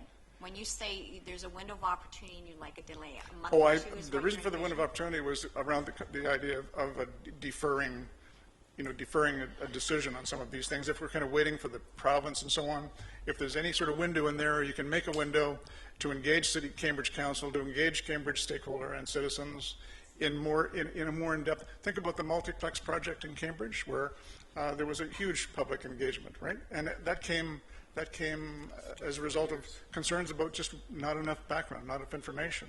So why is something like this not allowed? Why are citizens not allowed to be included? I'm afraid I'm going to enter into debate, so I'll just say thank you very much. So it did take 3 or 4 years for that decision to be made, right? Multiplex. I think Mayor Craig, Councillor Craig has already said that they're committed to working towards finding a different location, and so I think the will is there. We still have a couple more questions for you, Dan. Councillor Rivanovic. Thank you, and thanks for coming in, Mr. Clemens, and making your presentation. I guess I want to question a couple things. You talk about the relationship between the potential of a SCS and the redevelopment of the downtown core. And I guess my question is, are there not issues, from what I've been hearing from people from Cambridge, there are issues in the downtown core right now associated with people consuming on the street, in alleys, in doorways of businesses and so on. Do you not feel that that's causing a concern for redevelopment of the downtown core? Yes, it is, but be a number of comments on that. One of them would be that if there's an SCS location that's not in the downtown core, but a 5 or 10 minute walk away from the downtown core, that's going to have immediate benefit on the downtown. The other issue, if you put the SCS at 150 Main Street, for example, then the concern is it's going to be more activity and more issues that would surface. That's the way I would summarize it. So have you, quite frankly, looked at or studied what the impact has been in other parts of the region that have had to deal with drug issues at various points in their history, and the likelihood of those individuals necessarily just moving themselves out of the downtown core on their own? Like, have you looked at any of that history and how communities have actually worked through these issues and challenges in the past? What we've seen in the different research we've done, and we have other people who have done more research than I have, so I'm paraphrasing, but having an SCS that's near the downtown, that's not too far from the downtown, makes perfect sense. But having it right in the core is something that clearly Cambridge is quite concerned about. We've had too many businesses in the core who almost walked away from all sorts of commitments in the core before the Cambridge bylaw came in, for example, which was a big made them feel that that this was the direction we were headed in. So now to go back to this scenario, my concern is that downtown businesses will not be supportive and may make decisions that really are going to hold back the development. Okay, I mean, I think we can have a debate, and I don't want to go there on that issue. I guess my last question for you is, do you not believe that, in light of the public health crisis that this is, that we could actually continue with a process that has a community consultation attached to it, but also provides for additional sites to be brought forward as part of that process? The main thing for me for us is opening it up to find a location that's not in the core. So how you decide to proceed with that is up to you. But to shut it down to these two potential locations at this point in time is really causing a lot of concern among Cambridge citizens. We're really looking for an opportunity to be more involved in that process. We did offer, if you recall, back when this process was started, we did offer to participate in the process to evaluate locations and suggest locations and work on it, but that's not the way things are done. So instead, here we are. We don't know what happened to all the ideas that we had. All we know is we've got two suggestions, and they run directly contrary to the clearly stated wishes of the community. And so are you saying that your group, Citizens for Better Cambridge, have not provided locations, have not provided input into the process? It was an my email. Understanding is you have. Yes. Oh, no, we did. We did provide about 20 different location suggestions. You just don't necessarily agree with the evaluation on it. We don't know what the evaluation was. Okay. Thank you. We know nothing. All we know is that there's two suggestions out of somewhere that are directly contrary to what the citizens of Cambridge are looking for. What we were really offering was to be engaged in the actual site selection process. Like, what are the sites? What are the pros and cons? Let's put our heads together and find something that's more acceptable. Okay, thank you. Sure. Well, and just on that, there was a member of the city staff, City of Cambridge staff, that was on that committee, and there also no one from the business association. They were invited, but no one showed up. So they didn't. You didn't have representation from the business association. Yep, we weren't invited. We would have shown up. We would have shown up. Yeah. Okay. I believe you were consulted. We were in a meeting with a lot of other people. Yes. Okay. That's hardly a site engagement process. Okay. Councillor Shantz. Thank you. My question isn't specifically for the delegation, more for staff. And I know at the beginning of the presentation talked about how you made the site selections, but is there anything more that you can add to clarify in a general sense why specific sites were not chosen? Okay, there's one more speaker, Councillor Foxton, and then I'll have staff side of that. Okay. Yeah. Councillor Foxton. Thank you, through the chair. And this is, again, to staff, based on an earlier discussion with this gentleman. If I heard you right, you said 4 per month. But did you also say that was an average? Because has there been a decline, or has there been 4 per month? I thought Chief Larkin's report showed a slight decline since January, when we implemented a few procedures. So I need to know, are there 4 actual deaths per month? April and May, were there 4 deaths per month? Okay. One more. That's fine. Dan, there's no more questions for you. You can have a seat. Thank you very much. Really appreciate your input. Who wants to handle that? Dr. Wang? Yes. So the 1 every 4 days is based on the total number of deaths that have been estimated by the provincial coroner for 2017. And you are correct, as Karen alluded to earlier, that the police have noticed a decreasing trend for 2018. They've also noticed that there's been an increase in the use of naloxone before they arrive on the scene. So we do have slightly increasing trends when it comes to calls to paramedic services, but a decreasing trend in total number of deaths. That's correct for 2018 so far. Yep, go ahead. Thank you. So I just want to clarify. So we're not, because that number's being thrown around constantly. There's 4 deaths per month, or there's one every 4 days, or whatever it is. One every 4 days. And that is not basically true for Waterloo Region. It's not a clear, defined point. That was the case for 2017. Okay, but not since we've implemented something since January. No, It's been decreasing. Yes, it's decreasing. Thank you. I just wanted clarification. Okay, let's move on to the next delegation. We still have a number of people that we have to go through. Sharif Loka? I'm sorry, Councillor. Okay. Sorry, if you could just wait 1 second, sir. Councillor Schatz? I was just asking if there was anything staff could add in terms of how the site selection, maybe not how those 2 were chosen, but how others were eliminated that might allow the delegation to understand a little bit better why their sites were not chosen. Through you, Mr. Chair.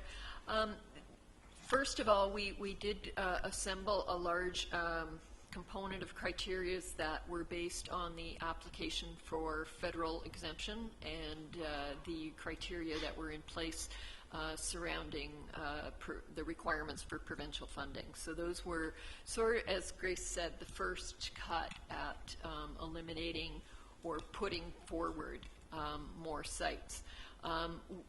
Based on the stakeholder consultation, there were a certain number of criteria that were also added. So the sites went through that as well for a scoring. And in addition to that, there was discussion based on more of a qualitative type of approach as to how the implementation work group felt that these sites would measure up in terms of those criteria. Okay. Oh, sorry. There's also, at the end of the day, there was also consideration based on whether or not the landlord would approve those services to be offered in their location. So some sites went through, and at the end of the day, they fell off the list because we didn't have the landlord's approval.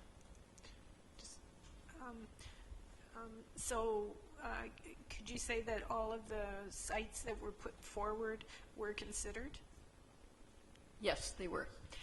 In addition, there were also a couple of sites that we were moving forward on that then were sold and became not available as well. So there were a number of reasons.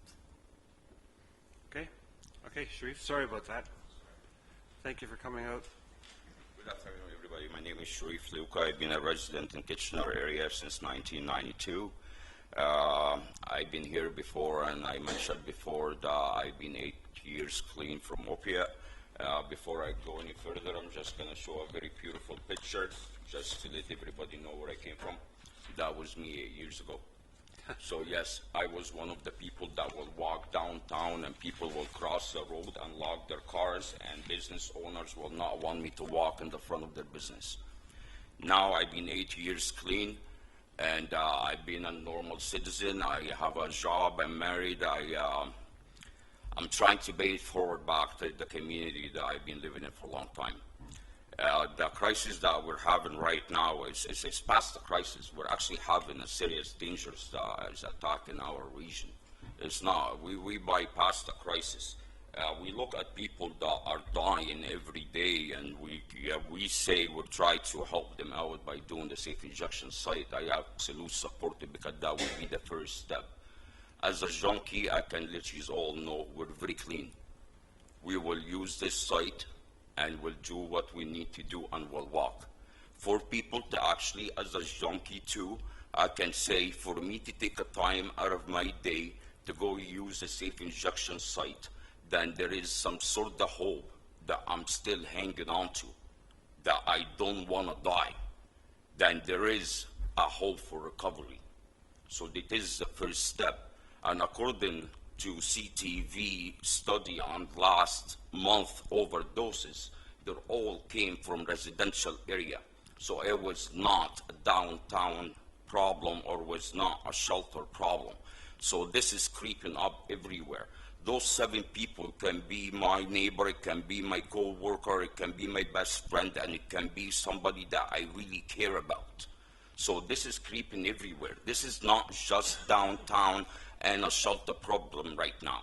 And I think the biggest problem is a lack of knowledge in the community. The community need to get all together in this. We need to be one hand on this.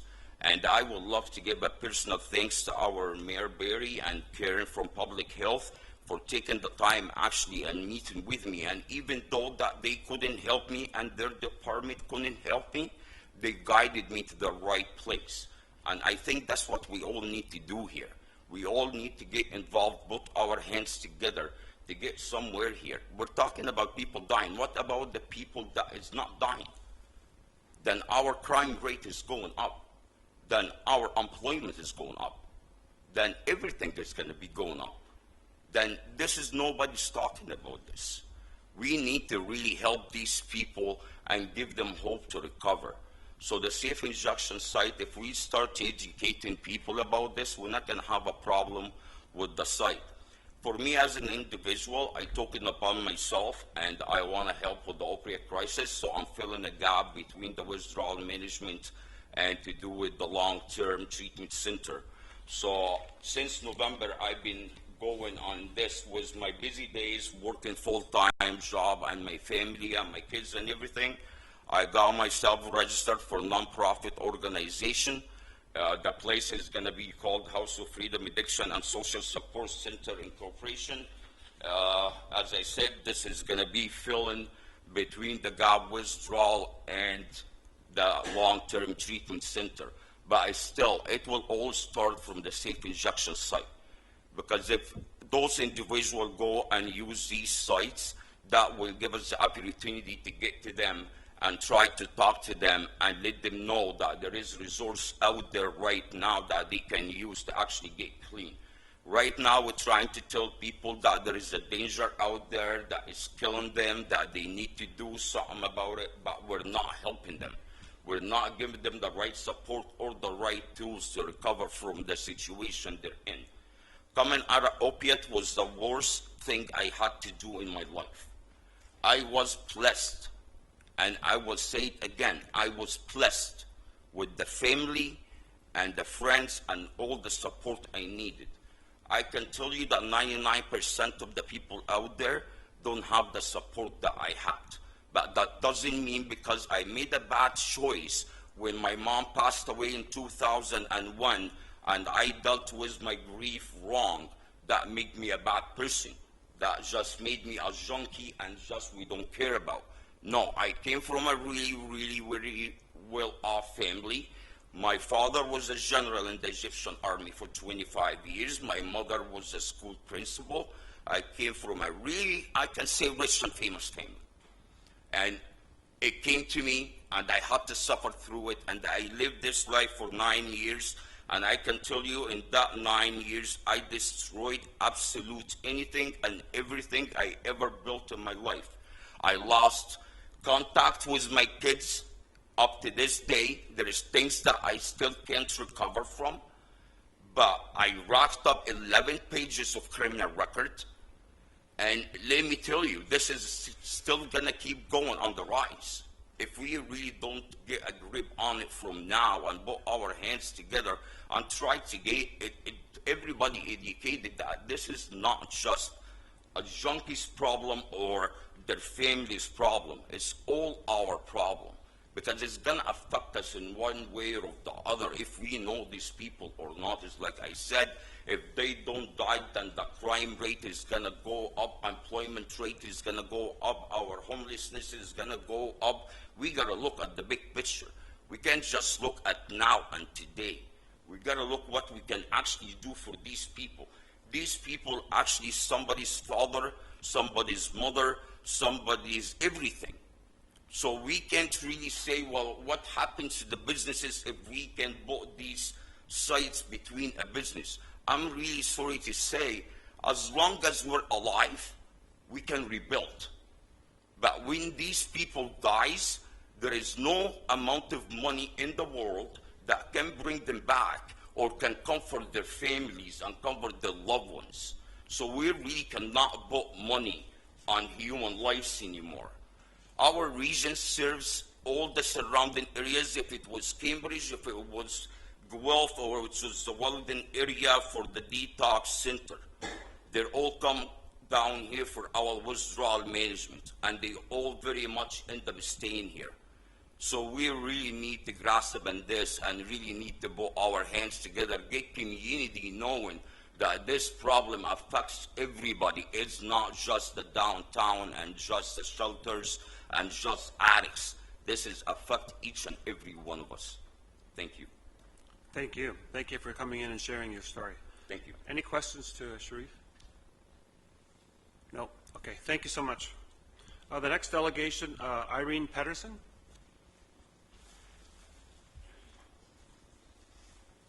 And then we have Stephen.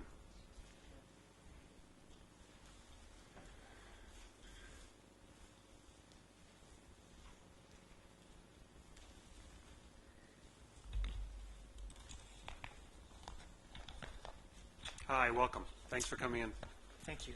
Good afternoon, Chairman Lorenz, councilors, and members of the Community Services Committee. My name is Stephen Peterson, and joining me is my mother, Irene Peterson. We are strongly opposed to the location of the supervised injection site for 115 Water Street North. We feel that the process to establish safe injection sites is akin to putting the cart before the horse. We are very frustrated by the fact that we've had no input in the earlier stages of the decision making when the site selection was made, as we are stakeholders that will be greatly affected.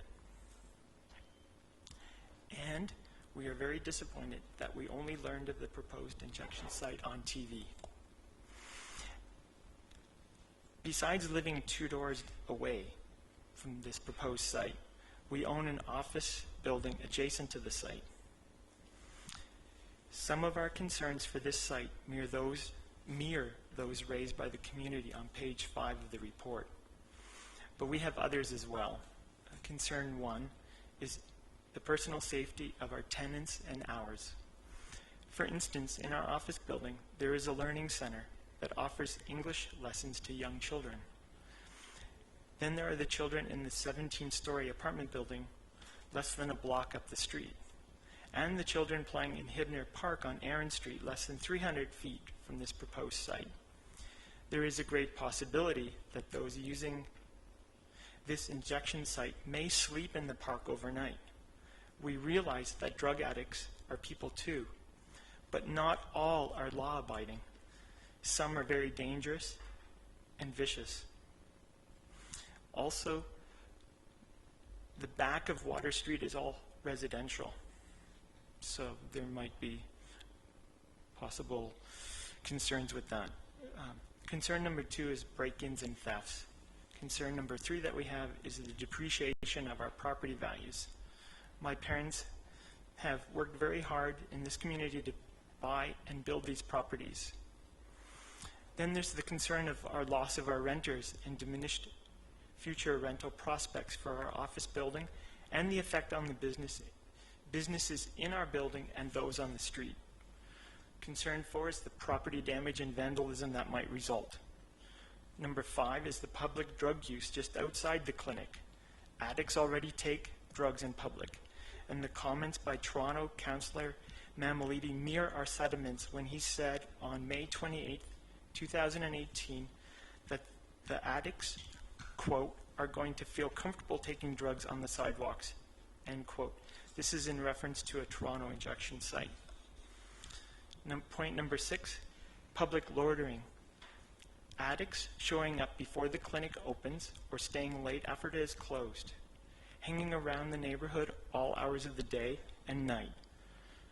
Number 7, noise and vulgar language. Number 8, fighting. Number 9, with many drug addicts coming each and every day, it may prevent us from enjoying our home and properties. Number 10, harassment. Number 12, littering and discarded needles. I would like to paraphrase a March 21st, 2016 article written by Chris Lewis, the former Commissioner of the Ontario Provincial Police. He walked through Vancouver's Insight shortly after it opened.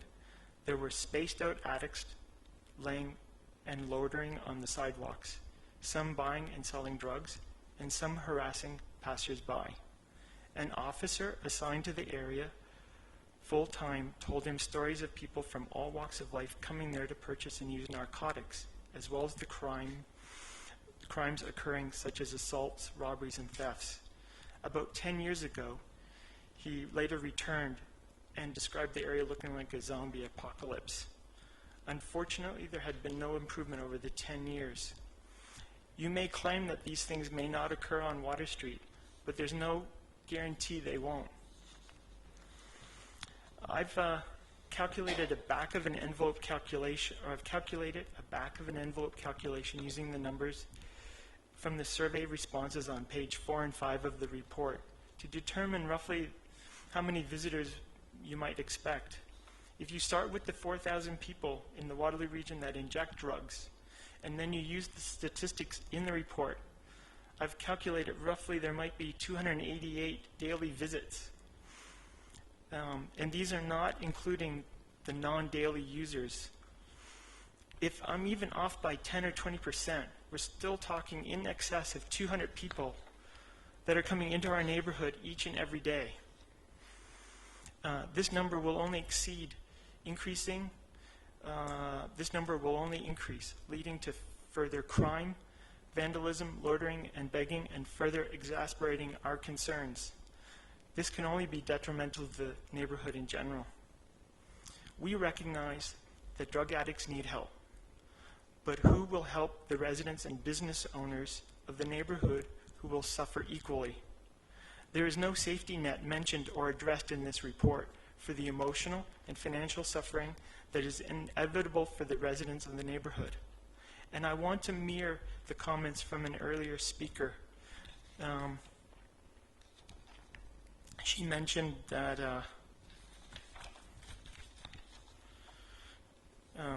she just mentioned that in this report,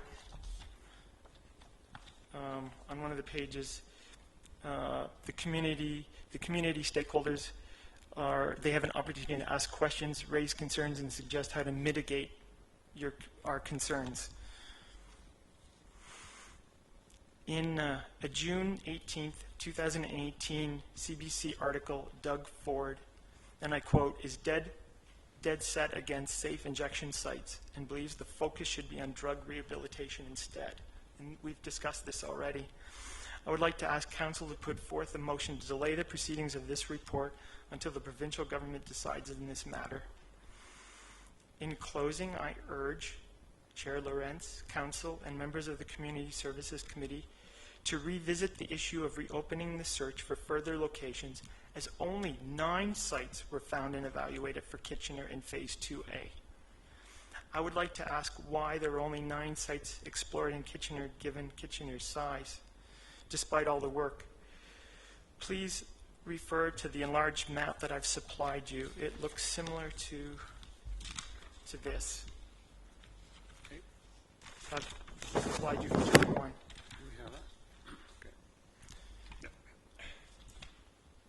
The crosshair indicates the location of 115 Water Street North. And as you can see, this location is far from the center of the heart of the problem. I would also like to request that this map is revised in such a way that the street labels could be put on it, because it doesn't have any reference points whatsoever. I would like to quote Dr. Mark Lisson, a medical health officer with Vancouver's Coastal Health, where he works closely with the harm reduction and population health programs. His advice to Toronto regarding setting up safe injection sites is as follows, and I quote, "You try to offer them," meaning drug users, sites where they're already offered, sites where you're already offering them services to those populations, and you can reassure the community there won't be any big change to the type of people who are coming to that building or neighborhood. I would like to suggest that existing healthcare settings or hospitals be used. And lastly, We've just learned that the property at 115 Water Street was just sold. And we're just wondering, was it sold or purchased for the purpose of this injection site? Thank you. Okay, thank you very much, Stephen. I really appreciate you coming in and sharing your concerns. Any questions? Mr. Peterson? No? Okay, thank you very much. So the next delegations have 5 minutes. Jenny Kirby is the next one.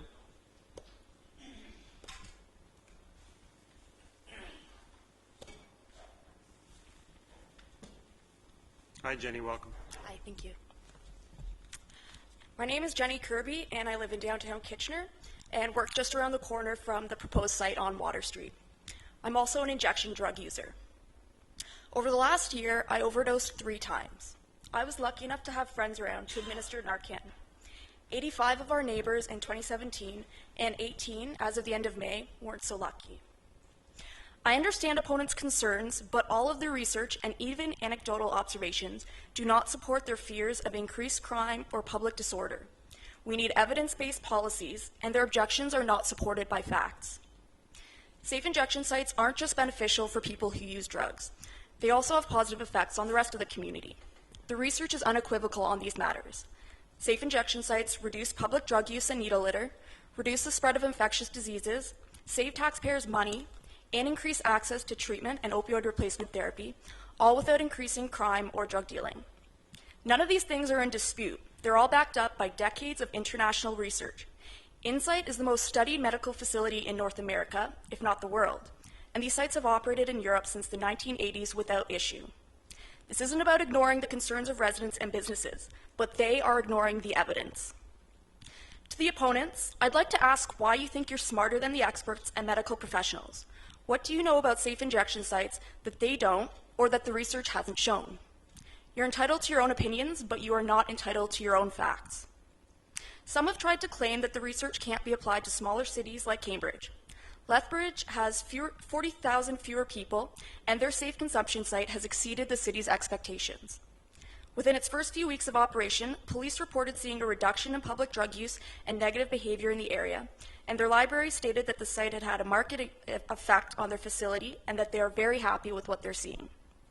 In Cambridge, you only have to look at the most recently released heat map to realize the extent of their problem and where the epicenter lies. While overdoses are occurring all over the city, the map clearly shows that they are concentrated in downtown Galt. The only way a safe injection site will be successful is if it's located in an area easily accessible by its target population. Claims that people overdosing in private residences won't use such a site aren't based on anything except opinion. Of course there will be people who won't use one. Nothing can ever reach everyone. But putting one at 150 Main Street will help alleviate some of the fears users may have regarding stigma. 150 Main already offers other services to the public, which will provide a layer of anonymity to people who wish to access the safe injection site. Plus, the building already houses a methadone clinic. Think of how easy it'll be for people to get on methadone or Suboxone if the service is in the same building they're already accessing for supervised injections. Cambridge councillors, residents, and business owners can claim compassion and sympathy for addicts all they want, but they're not fooling me. They're doing everything they can to delay or outright deny life-saving health care to people who use drugs.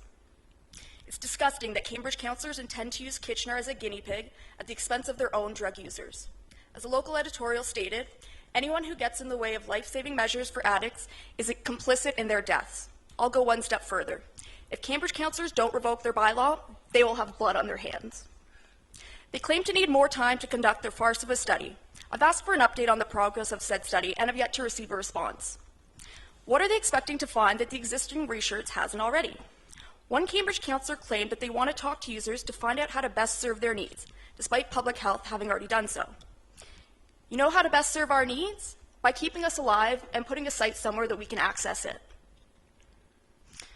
Public Health did extensive research on potential locations and came up with only 2 that were suitable in Cambridge. With all due respect, I trust them much more than councillors and the public when it comes to health matters. If putting it in the hospital was feasible, I'm sure that would have been included in their report. Unfortunately, I don't expect Cambridge councillors to revoke their bylaw because clearly they'd rather keep their eyes shut and listen to their most privileged residents over those who are dying in their community. I shudder to think of how many more people would have died if Narcan wasn't available.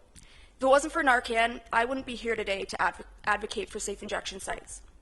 But Narcan can't save you if you're using alone. Safe injection sites make it so that people don't have to use alone. I ask anyone who doesn't support a safe injection site to look me in the eyes and tell me why your baseless fears and your concerns about fleeing businesses and decreased property values are more important than and should take precedence over my life. People are dying. Councillors, please give my friends, neighbors, and I the chance to stay alive. Thank you. Very good. Thank you very much for coming in and sharing your story. Any questions to the delegation? Yes, there is. Let me just get the mouse fixed here. Councillor Oh, Foster. sorry, I switched it on you. Thank you so much for coming in. Just wondered, if we did a safe injection site, what do you think is a good distance? I would agree with what all the findings are, 10 to 15 minute walk. It would need to be near transit and definitely a 10 to 15 walk from where the overdoses are occurring the most. So in Kitchener, I would say like 10 to 15 minutes from the downtown core. But from transit? From transit or where the overdose maps are showing that they're concentrated. Because there are two, like, I understand that the overdoses are happening everywhere, but if you look at the Kitchener map and the Cambridge map, there's a red spot in the two locations where they want to put the safe injection sites. So it makes sense to have them there. Thank you. Okay, thanks. Okay, thank you again for coming in. The next delegation is Violet Umanitz.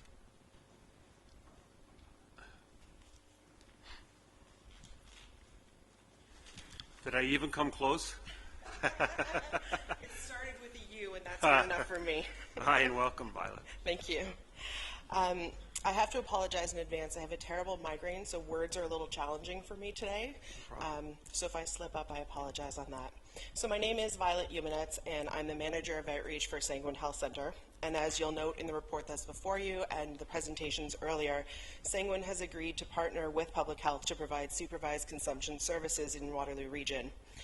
To that end, our entire team would really have liked to have been here to speak and to collectively show our support for the locations that have been put forth, as well as the other details of this. However, given the work that we do and the increasing urgency to do that work in order to keep people alive, our focus as a team is, as you would imagine, rightfully on those individuals who are at risk in our community right now. One of my coworkers is here and will be speaking thanks to a last-minute cancellation. But please imagine that there are 11 people standing behind me echoing the words that I'm saying. Many of you, if not all, have heard me speak before, and unfortunately, as has been noted, the circumstances of which I've spoken in the past have not improved. Overdoses and overdose deaths continue to happen at an alarming rate. Calls to 911 continue to happen, and we are seeing increases. The cost to our healthcare system continues to rise. The negative impact of substance use, overdose, and death in our community continues. We need change, and we need it as quickly as possible. To that end, a deferral is essentially a delay. A delay, as Jenny Kirby mentioned, is just more death.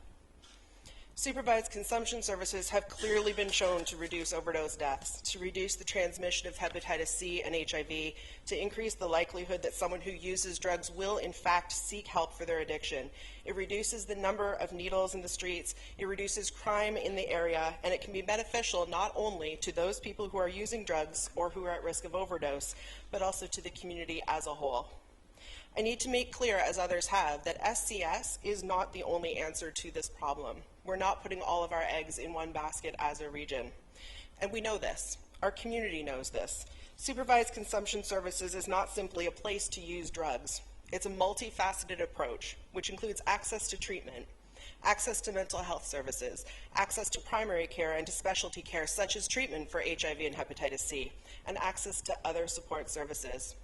Supervised consumption services in Waterloo Region, as put forth, is a place where people who are often incredibly vulnerable, incredibly disconnected from our community, and who face enormous barriers will have the opportunity to access wrap-around approach to their well-being. This is healthcare. If this healthcare was not being discussed within the context of people who take drugs, there would be absolutely no outcry. There would be no controversy. There would be no debate on this. We would be celebrating, in fact, the creation and the expansion of services that will help vulnerable people in our community across the region. This is not about enabling drug use. This is not about putting the needs of people with addictions or who use drugs above the needs of anyone else in our community. This is about leveling the playing field. Perhaps most painfully, for many of us, this is about listening to people in our community explain to us how we have failed them, how we have failed to keep them healthy, how we have failed to prevent addiction, failed to provide accessible services, failed to treat the problems that are at the very root of the drug use in our community. And as has been noted, this is responding to a crisis, and it's a crisis that continues to grow with no end in sight. We are trying to respond to this crisis in the most holistic way that we possibly can, because we need to make up for what we should have done 10, 15, and 20 years ago for people in our community. We have heard from people who take drugs. They have been very clear about their needs, and we can't ignore, delay, or pretend that we know better. This is not if you build it, they will come. This is hearing the voices of people in our community who have been shoved aside and who have been trying to connect with the rest of us and putting into action things that will actually support their needs. Because the unavoidable fact is people are dying, and more people are going to die. And it's absolutely imperative that we move forward on bringing SCSs to the requested areas if we want people to use and access those services. There are so many people in our community who, for any number of complex reasons, cannot or will not stop using the drugs that are putting them at risk of overdose. This does not erase their value as human beings. This doesn't mean they are any less than anyone else in our community. It doesn't mean we're wasting our time or our money or our resources when we offer to help. As a region, as individuals, as agencies, as families, we have the ability to change the end of the story for so many people, because we can make this better by listening to what people have told us. We can look people in the eye and we can tell them that we don't consider them to be less than the rest of us as a result of their substance use, because we should have been listening years ago. The feasibility study told us what is needed. People were very clear about what they wanted, where they wanted it, and that tells us they will access it. The increase in naloxone that we have seen in our community is fantastic, because it means people want to stay alive. It means people still have hope, but it also means that we are putting into the hands of the most vulnerable people the requirement that they keep themselves and each other alive, as opposed to having the rest of our community on board to help. We can absolutely do this the right way, which is to say in a way that properly balances the needs of those at risk of overdose death and other drug-related harms with the needs of our community as a whole. And I can promise you, on behalf of Sanguine Health Centre and all of our community partners who have offered to be engaged in this process and have made commitments, that we will do everything we can to make these consumption services something that benefit the community as a whole. I can also promise that the process will be, as I believe it has been, open and transparent, and that we will do everything we can to address the concerns of our community going forward. Thank you. Excellent. Thank you very much. We do have a question for you, Violet. Councillor Redden? Thank you. Thank you very much. One of the suggestions that's been made is a compromise, I think, for people that really are concerned about the crisis at hand, is putting it in a medical facility. And I'm just wondering from your background if you can comment on that. I haven't seen any research that says a hospital is a better place. I understand the logic behind suggesting that. Can you just comment on how suitable that would be from your experience? Healthcare is incredibly complex when we're talking about people who are very marginalized for any reason. I know for myself, when I'm working with clients out in the community who are experiencing any kind of medical issue, whether that be an emergency or something very minimal, their likelihood of accessing healthcare is almost zero because of the lack of trust, the stigma, the shame, the way that they're treated in some of our facilities. And I don't want to say that's across the board, but the experiences are really, really negative. Drug use is not treated as a health issue. It's often treated as a moral issue, including in our healthcare facilities. So we have to be creative in the way that we want to address this. Hospitals are a very institution. They're an institution. They're a large building that has a lot attached to it that people are not necessarily comfortable with, and it's my belief that people would not access services there, or very few people would. Okay. Councillor Redden? Thank you. I just, to illustrate that, when we were at Riverdale, one of the people there was saying that there was a man that had horrible sores on his feet, and probably from not changing his socks and having his feet wet and stuff, and it was only through the safe injection site and building up the trust that she was actually able to get him the medical attention that he clearly needed. So it really So we have our community health van that goes out across Waterloo Region, and on board that van we have nurses. We have a nurse from public health, and we also have our nurses from Sanguine Health Centre. And the number of people who access our services there that really absolutely need more care than we can provide on a van is mind-boggling to me. We've cleaned out abscesses in the back of my car. That's the level of health care that people are willing to access. And when we say to them, go to a hospital, go seek something else, they'll say, I don't want to go where I don't trust people. I don't want to go where I'm going to feel stigmatized and blamed and shamed for this medical condition that I have. And so we've got this stopgap measure in place in the back of my car or in a van that is less than ideal. And in a facility where we have primary care available and we have some of those support services available, we can absolutely make a huge difference, even in building trust in some of those larger systems. Thank you.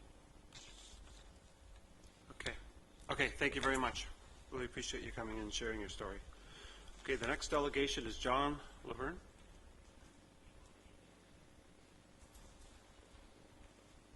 Was I close, John? Laverne, yeah. Okay, thank you. Welcome. Thank you. So yeah, my name is John Laverne. I live in downtown Kitchener, and at 31 years of age, I've struggled with problematic intravenous opioid use for half my life. In April, I stood before you in Cambridge and told you about the 8 friends I buried last year. I talked about the fears and anger some community members have and how they stem from ignorance, stigma, prejudice, NIMBYism, and contempt for people most in need of compassion. I said that as elected officials, you don't have the luxury of such baseless fears, that you have a duty to act based on evidence to protect this community.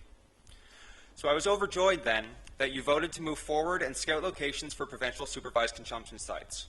Of course, my elation was short-lived when Doug Craig and Cambridge Council passed a bylaw banning these necessary life-saving measures from the cores. It turned my stomach. Let's have some honesty. To say that you recognize the gravity of this crisis and the importance of this issue, or that you support SES in theory, just not where they are so desperately needed and can do good, is to stand in the way of saving lives. It is to be complicit in countless preventable deaths. Imposing barriers on supervised consumption services and banning them from operating at the epicenter of the overdose crisis in our region is to actively fail your community. It is to go out of your way to fail your community. And it fails not just drug users and those who love us, but the public at large. We know that supervised consumption services save lives, that they give users an avenue towards addiction treatment, counseling, and opioid replacement therapy. They cut down on public drug use and needle litter. Objectively, they make our community safer. So if you believe in addressing the epidemic of addiction and overdose in our community, your choice should be clear. Listen to the experts. The evidence unequivocally supports SES. So allow public health to do their job where and how it is needed. Do the right thing, protect our community, save some lives. Thank you. Thank you, John. Any questions of delegation? No. Thank you very much. Appreciate you coming in and sharing your story. The last delegation I have registered is Pete McKechnie.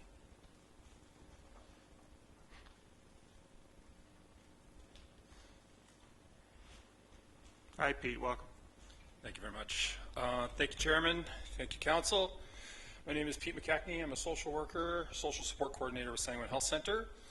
I've been working in the community for about 15 years now in various roles through the shelters, community centers, St. John's Kitchen, outreach, housing. I also, as Violet mentioned, the community health man. I'm on the community health man. I'm on the street every day. I have a wonderful job that I'm able to balance social work and counseling as a harm reduction counselor with being an outreach worker, and I'm privileged to do so. The overwhelming theme in our community right now, and I'll balance this as much as I can as I walk off the van and talk to people, is grief. I've had to create a harm reduction harm reduction support group to balance the grief that our community is feeling, or losing people. When the phrase is, and I can still see the person who said this to me, is it me next? Am I the next to die? I was brought back yesterday. It went down immediately. I had no chances. It just happened. The question that comes out of my mouth right after that is always, would you use a safe consumption site? Overwhelmingly, the answer is yes. Overwhelmingly. When it comes up that the location should be in a medical establishment, I understand this. My office, where I came from this afternoon, is in Waterloo. I'm in a clinic. It's got a doctor's office in it, my nurse's practice out of there, but I'm also mobile. Go to Cambridge Food Bank. I go to the St. John's Soup Kitchen. We're mobile on the van all over the place. I realize they need to be flexible. And for our community, the places that have been selected are prime location. Our community is fixed on where the services are, and they are where those 3 locations are. I invest everything I have in that. I'm not going to throw all the quantitative stuff at you in that aspect. To put it in a hospital, to be blatantly honest, would be a disservice to our community that I support. I have a coworker, Alice McGuire, who's a social worker in Guelph. She works off the van in Guelph. Her phrase about the van: low barrier, no barrier. Hospital, clinic, detox, all barrier. We need to figure out if safe consumption sites will be used. We need to figure out so it is easily accessible, and those spaces are the most easiest accessible for our community. And while I do respect community's concern, as Violet said, we're more than open to speak about these things. I also do want to say about safe consumption sites as being a hub, one-stop shop, whatever the phrase you want to throw with that. That's important. That's extremely important, because when I get off the van for 15 minutes or an hour at Ray of Hope, or I'm sitting at a hotel with somebody who's using substances and says, Pete, I cannot do this anymore. I need to get to detox. I need to do this. I have nobody to take them to. At a safe consumption site, I'd be walking them across the hallway. I'd be taking them to methadone. I'd be taking them to Suboxone. I'd be taking them to an addictions counselor about abstinence, rather than me, and as a harm reduction counselor, saying, people coming to me and say, Pete, I gotta get off crystal meth, but I can balance my opiate. I had a scripted thing, but I'm not a very scripted individual. And I was taught once as a social worker, my first year of social work, I was taught, we are here to put ourselves out of jobs. So you're not needed anymore. The opiate crisis, I got job security. Thank you. Okay, any questions to John? Thank you very much. I have one. I see some others. I'll go last. Councillor Redmond. Hi, doesn't anyone else have questions? Go ahead. I got 2 questions for you, and I don't know if they're fair. Can you talk about what, in your estimation, will happen this summer if nothing is done? And what, in addition to CSC, can be done or should be done? Okay, I wear hearing aids, so I'm going to make sure I heard you correctly. The first one, if nothing is done, what's going to happen? Well, it's happening now. Like 3 weeks ago, I come off van, 4 people died in a week. That is affecting the community. It's going to continue. And when I hear that, you know, the response is there's been a lesson, or it's not 4 a day, I don't care about the stats. Because I'm a social worker, I care about how this is affecting people's families' lives. Sorry, I don't mean to get off the topic, but it's not going to change. It's going to continue. And because naloxone, I sit with people who use naloxone and debrief how they feel about that. Part of my job is to sit with people in hospice and respite as they make their choices and leave life. It's another thing when you use naloxone and you bring somebody back, being responsible for somebody's life. That's another trauma that I sit with people with. And it's going to continue in various ways. And your second question, I'm sorry. What, in addition to SCS, needs to happen? Pieces of it are in place. Like, there's a small army of workers that do what Sanguine does. Like, I could ream off, like, the Working Center, Ray of Hope, all the, you know, thresholds. There's so many in Kitchener-Waterloo, the Cambridge Self-Help Food Bank, Lutherwood. Like, I could keep going and keep going. But fragmentation and siloing can sometimes get in our way, and there's a coordinated effort right now, I feel, in the community that I haven't felt for a few years, of everybody coming together, especially around safe consumption sites. And in the SCS, that's the hub. Every person is the hub of a wheel, and they need spokes to support that wheel, or it gets unstable. And the more spokes you put in, the more stable that wheel gets. When you have a safe consumption site, there's your spokes that start connecting. Okay, Councillor Jaworski. Well, thank you, and through the chair, Pete. One of the things that we're obviously struggling with is location, yeah. Right? But you being in the Sanguine van, you're a location expert. What do you find when choosing your locations for the van? Is it predictability? Do you go, maybe talk a bit about that so we can just have a better idea, because obviously we're struggling with trying to protect the business and urban core, but if as soon as you look a little bit past that, you're into like residential and suburbs and that. So it's a really tough fine line that I'm personally struggling with. So maybe you can talk about where you deliver services. So I don't I would necessarily mean the speak. exact location, I just mean how you. Sure. how you do- So our van, as it sits now in Cambridge, when it visits 2 locations, it's stone's throw from the locations that have been named, specifically for the reason that people come to see us there to engage for harm reduction, for nursing care. They see our physician at the Cambridge Self-Help Food Bank. They see me there for counseling as well. I meet for coffees with people in the community. They have been the feasible locations, very close to those locations in Cambridge. As far as Kitchener-Waterloo, I draw on my experience as a housing and an outreach worker, and where people have been housed when I was housing people, downtown core and rooming houses, as well as it's accessible for people. When I hear transit, I want to assure you, 50% of the community I support hates transit, terrifyingly anxiety-ridden to do that. So I know we want it to be accessible to transit. I get that. But that's a difficulty. When I hear 10, 15-minute walk, when you get your substance, you can't wait. People need to use to get through their day. When we hear about when a safe consumption site should run, the shifts we're hearing are like, hey, 8 to noon, let's go. Because they have to get on with their day and function and do the rest of their day. Good info. That's another piece of the puzzle for me. Yeah, which is, it's down, like, so the downtown, the services for Kitchener are all simply on a strip. Yeah. People move from one location to another to what services they require. And that would be why Water Street is a good location, in my mind. So while you're up here, we talk about location. What about hours of operation in that? There's sort of had concerns like, that obviously it's not going to be 7/24. I don't think the ones in Toronto are 7/24. So what would that mean? But then again, your van's not 7/24 either. Interesting. I've been doing surveys just recently off the van about healthcare. If we could get a physician out here, if we could get a nurse practitioner out here, what would that look like for you? What would you want the services to look like? How often? Of course, 24/7 comes out. But then the next one, I think, and I could be wrong, and I would defer to Violet on this, just for stats. She's better at that than I am. I believe I'm hearing 8 to 4, and I'm also hearing like 4 to 12, and in the evenings as well. But 8 to 4, like the mornings, people get up. That's when they feel sick. Okay, thank you. Chair Sealing. I'm just picking up the comment about summer.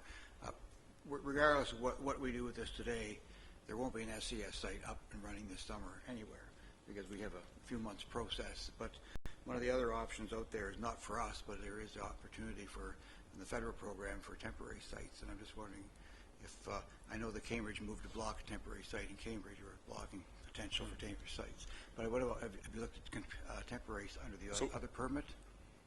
So when you refer to temporary sites, what are you referring to exactly? Like a pop-up tent kind of thing?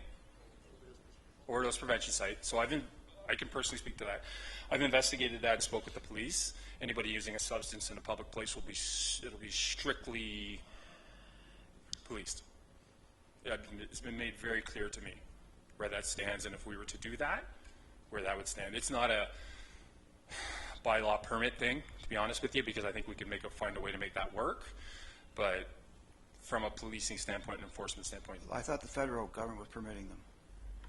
We currently know. Go ahead, Karen. Dr. Karen? Okay, go ahead.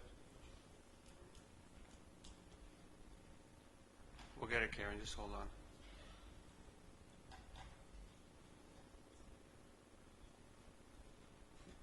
Oh, there we go. Yes, you are correct.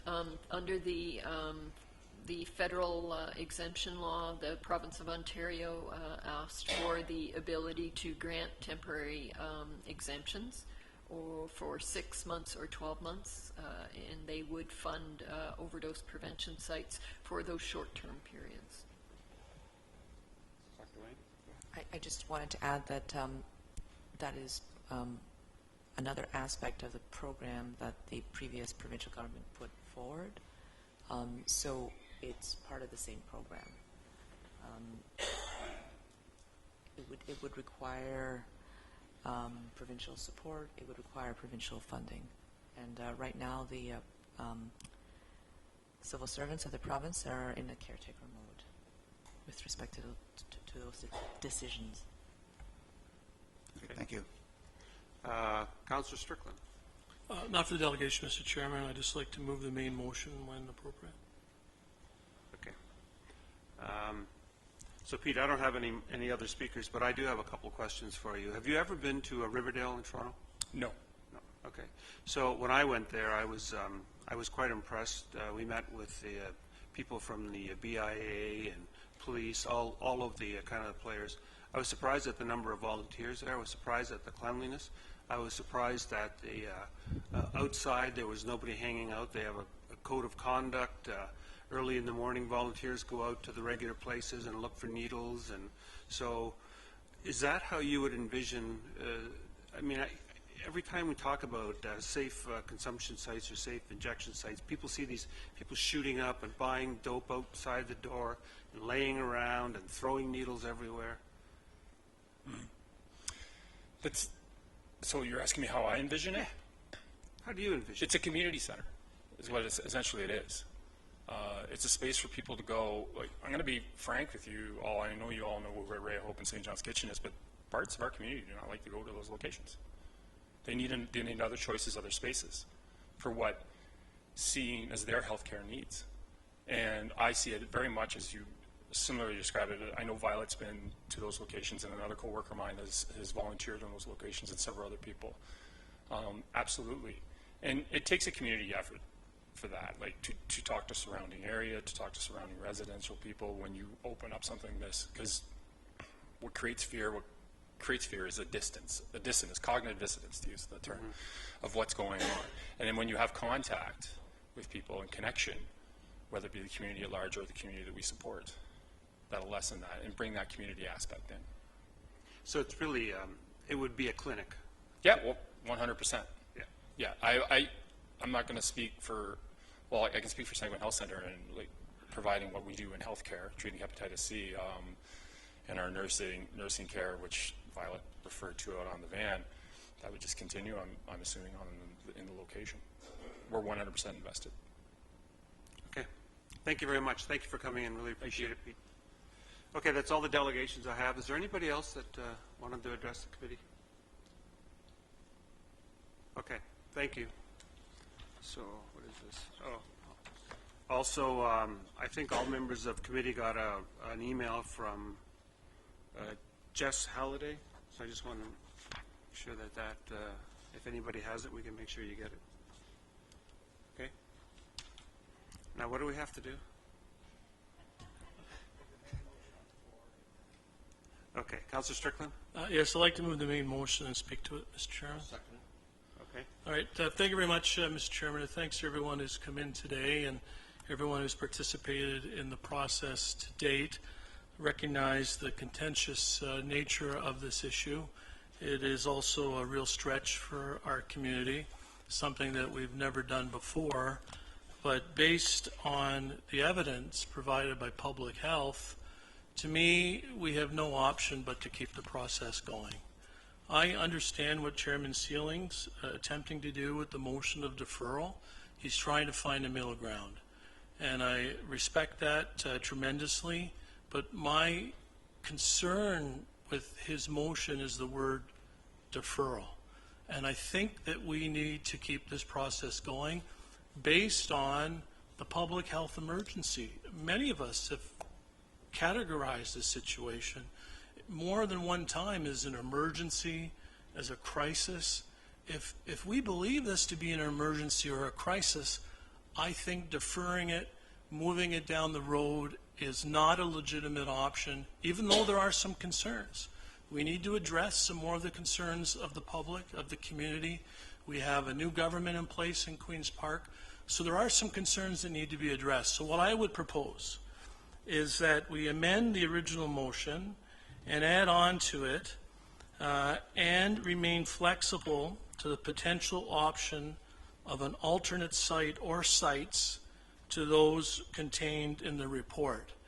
And further, that the regional chair correspond with the Premier Designate as soon as possible to determine his government's commitment to this public health emergency. So I would propose that amendment to the main motion. I think it achieves essentially the same things that Chairman Sealing is trying to achieve, trying to find that middle ground, remaining open a little bit, but not deferring. We can't defer. We can't defer. Considered friendly, Councillor Vivanovic? Yes, it is, and I may add to. Are you finished, Councillor Strickland? Okay. Councillor Vivanovic? Well, thank you very much, Chair Lawrence, and I'll begin by just adding one other component to that amendment, which I believe is friendly, that the final report include costing and recommendations around wraparound services and supports, including counseling, rapid action withdrawal. Determine if the terminology needs to be corrected, please do so, staff. Supportive housing and additional policing, because I think all of that needs to be part of what we're talking about as we get the input from the community around some of the potential challenges and issues that we're dealing with. And if I can just speak to it, well, maybe I guess ask if it's friendly first, and then I'll speak to it. Yeah. So if I can just speak to it for a moment, for a couple minutes, Mr. Chair. Sure. And I look at this issue in the context of, one, obviously being a member of regional council and being a member of the public board of health, that all of us are in that capacity, and I also look at it as mayor of Kitchener. And I want to talk about it in both of those contexts as we look at it, but I also want to lay a global context. Just this morning, the Globe and Mail talked about that there's almost 4,000 opioid-related deaths in 2017, a 34% increase from the previous year.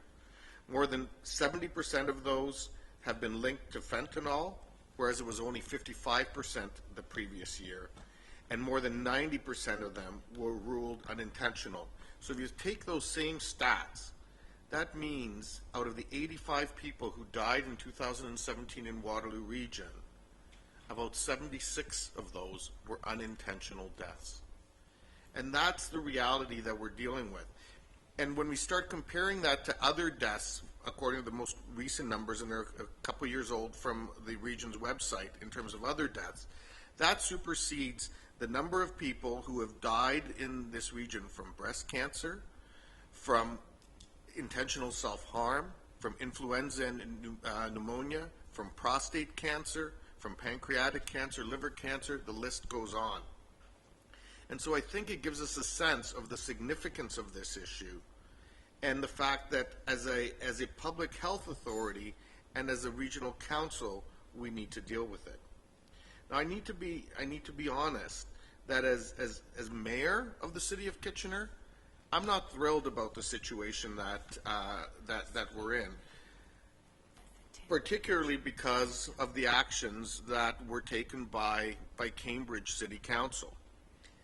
I recognize that that council has the right to do what they did. But this is a problem that we are collectively all dealing with as a region. This is not Kitchener's problem. This is not Waterloo's problem. This is not Cambridge's problem. This is not the problem of any of our 4 townships. It's our collective problem. And there are some hot spots, and we collectively need to solve it. And I can tell you, as someone who has been on council for a long time and was on staff before that, and knows some of the history and challenges that the city of Kitchener has had with dealing with issues of drugs and so on, we didn't solve the problem by simply burying our heads and hoping that it's going to go away. We worked at it. We worked at it on our own. We worked at it with the region. We worked at it with other partners in the community, and we continue to do that.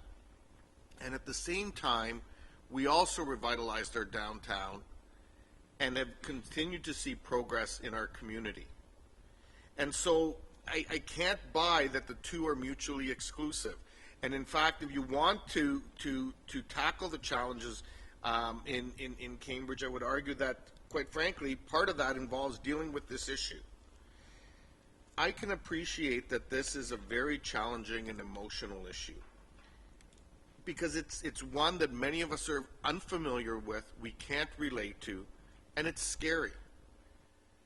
But at the same time, we need to make sure we get the best possible facts, understand them, and try to act less on emotion and more on what would we say and do if this was one of our family members that we were talking about. There's issues of stigma associated with this. There's no doubt about that, and that's why I'm convinced that we need to work hard, and we need to continue to move forward to find the best possible location, and then support that location with the necessary resources. And that's why I asked for that additional, very clearly, those additional things that need to be part of that report. Because this isn't simply about saying, let's open an SIS center, checkbox done, we've done what we need to do.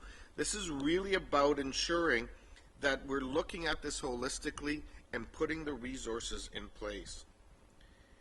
For us to defer this, quite frankly, we have to ask ourselves, what is the message that we're sending to the victims in this community?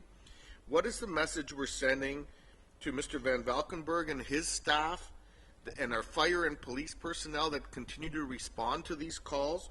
What's the message that we send if we say, this was a public health emergency, we've asked staff to work so diligently towards getting this report to us in as timely of a manner as possible, and now we say we're gonna hold off for a while. Yes, am I concerned about the direction the province is going with this? Potentially, absolutely.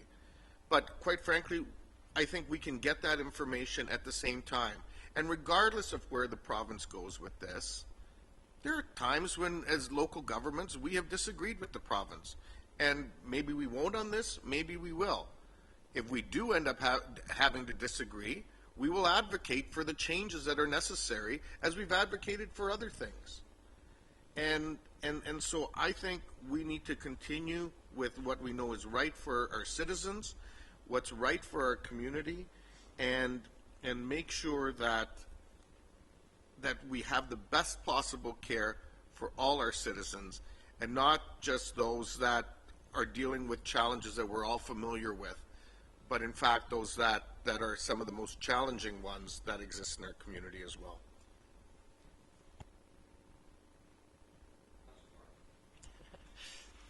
Well, thank you. I certainly intend to support the staff recommendation as amended. I think that I recognize that other levels of government may delay this and may even shut it down, but I can't in good conscience be a party to that. I can't do that in anticipation of what some other level of government might do. I think I can't speak for all councillors, but I certainly feel that my first obligation has to be to save as many lives as possible, and that means to take action as quickly as possible. Okay, thank you. Councillor Mitchell. Yes, thank you, Councillor Strickland and Mayor Verbanovic, for bringing this forward as you did. I think, I just agree with what everyone has said, that this is really important. A couple of months ago, I was on the bus going to Cambridge, and there was a man in the seat across from me with his girlfriend, and he was having an overdose. And it was very scary because all of the people around me, we were just kind of, we don't know what to do. Fortunately, the bus driver stopped at Sports World, made us all get off, and had EMS there, which, thank you, GRT, bus drivers. But it is a real problem, and it affects all of us. So I certainly support this. And I just have a couple of questions. One is, if the provincial government decides not to do this, and I know from the summary that we're further pursuing, it says further pursue, so we're not saying today we're going to do it right now and pick those sites. We're saying we're still refining and looking at it. But right. My questions are, and staff can get back to me with the reports, if the province decides not to do this, I'm just asking, what are the costs of the region to run this? Because that's where we'll be. And so if you could get back to me on what the cost of the region would be if the province decides they're not going to pay for this, I would really like to know that. Well, I think that's something that we Yeah. all would like to know, but I don't Yeah. know how easy it is to obtain that. Well, I think staff can figure that out.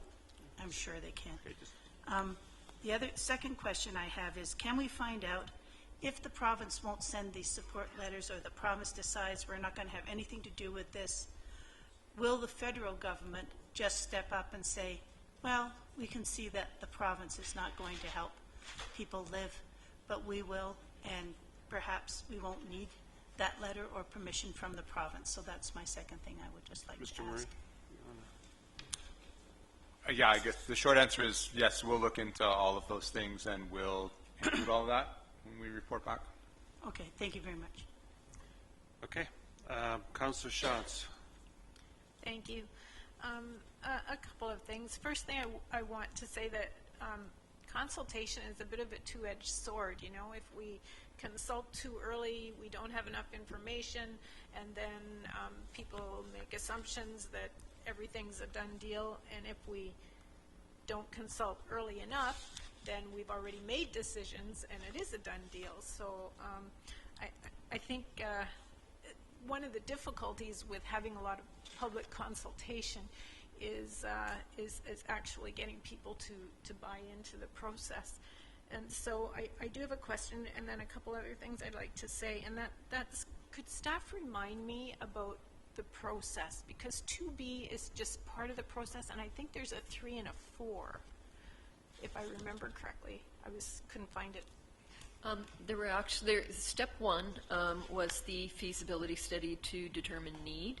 Then Regional Council decided that in order to have to be aware of what was happening and have decision points at the upcoming areas of the decision, we split phase 2 into 2A and 2B. So 2A we've just completed, and it was to identify locations, have the service model, and then propose to Regional Council our next steps in terms of direct consultation with regards to the specific locations. So phase 2B is that direct consultation, and we will do that if we are endorsed to identify risks and create a mitigation plan. That would then come back to Regional Council, and it would be at that point that it was that Regional Council would decide whether or not to go forward with supporting an application to the federal government. Okay, so there weren't other reports coming after that. Okay, thank you for that. I agree. Thank you to Sean and Barry for the recommendation that they've put forward.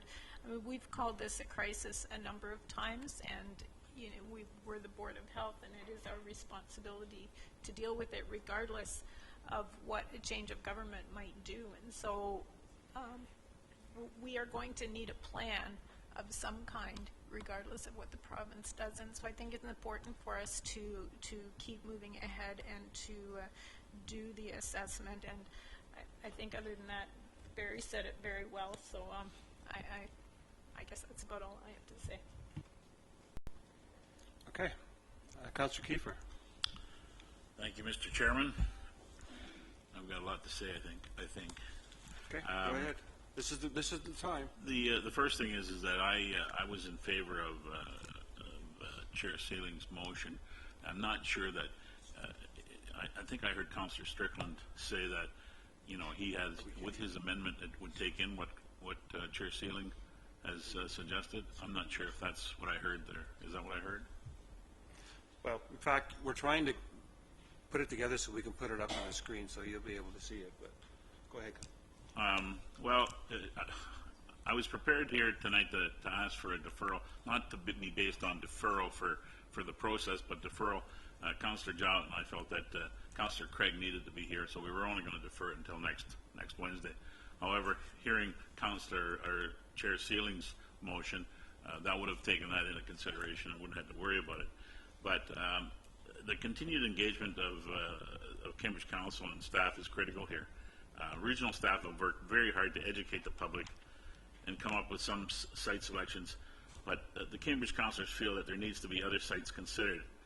And I heard somebody, I think it was Councillor Verbanix, say something about an emergency And I think it was Councillor Craig that brought up the question of should this be declared a state of emergency at one point.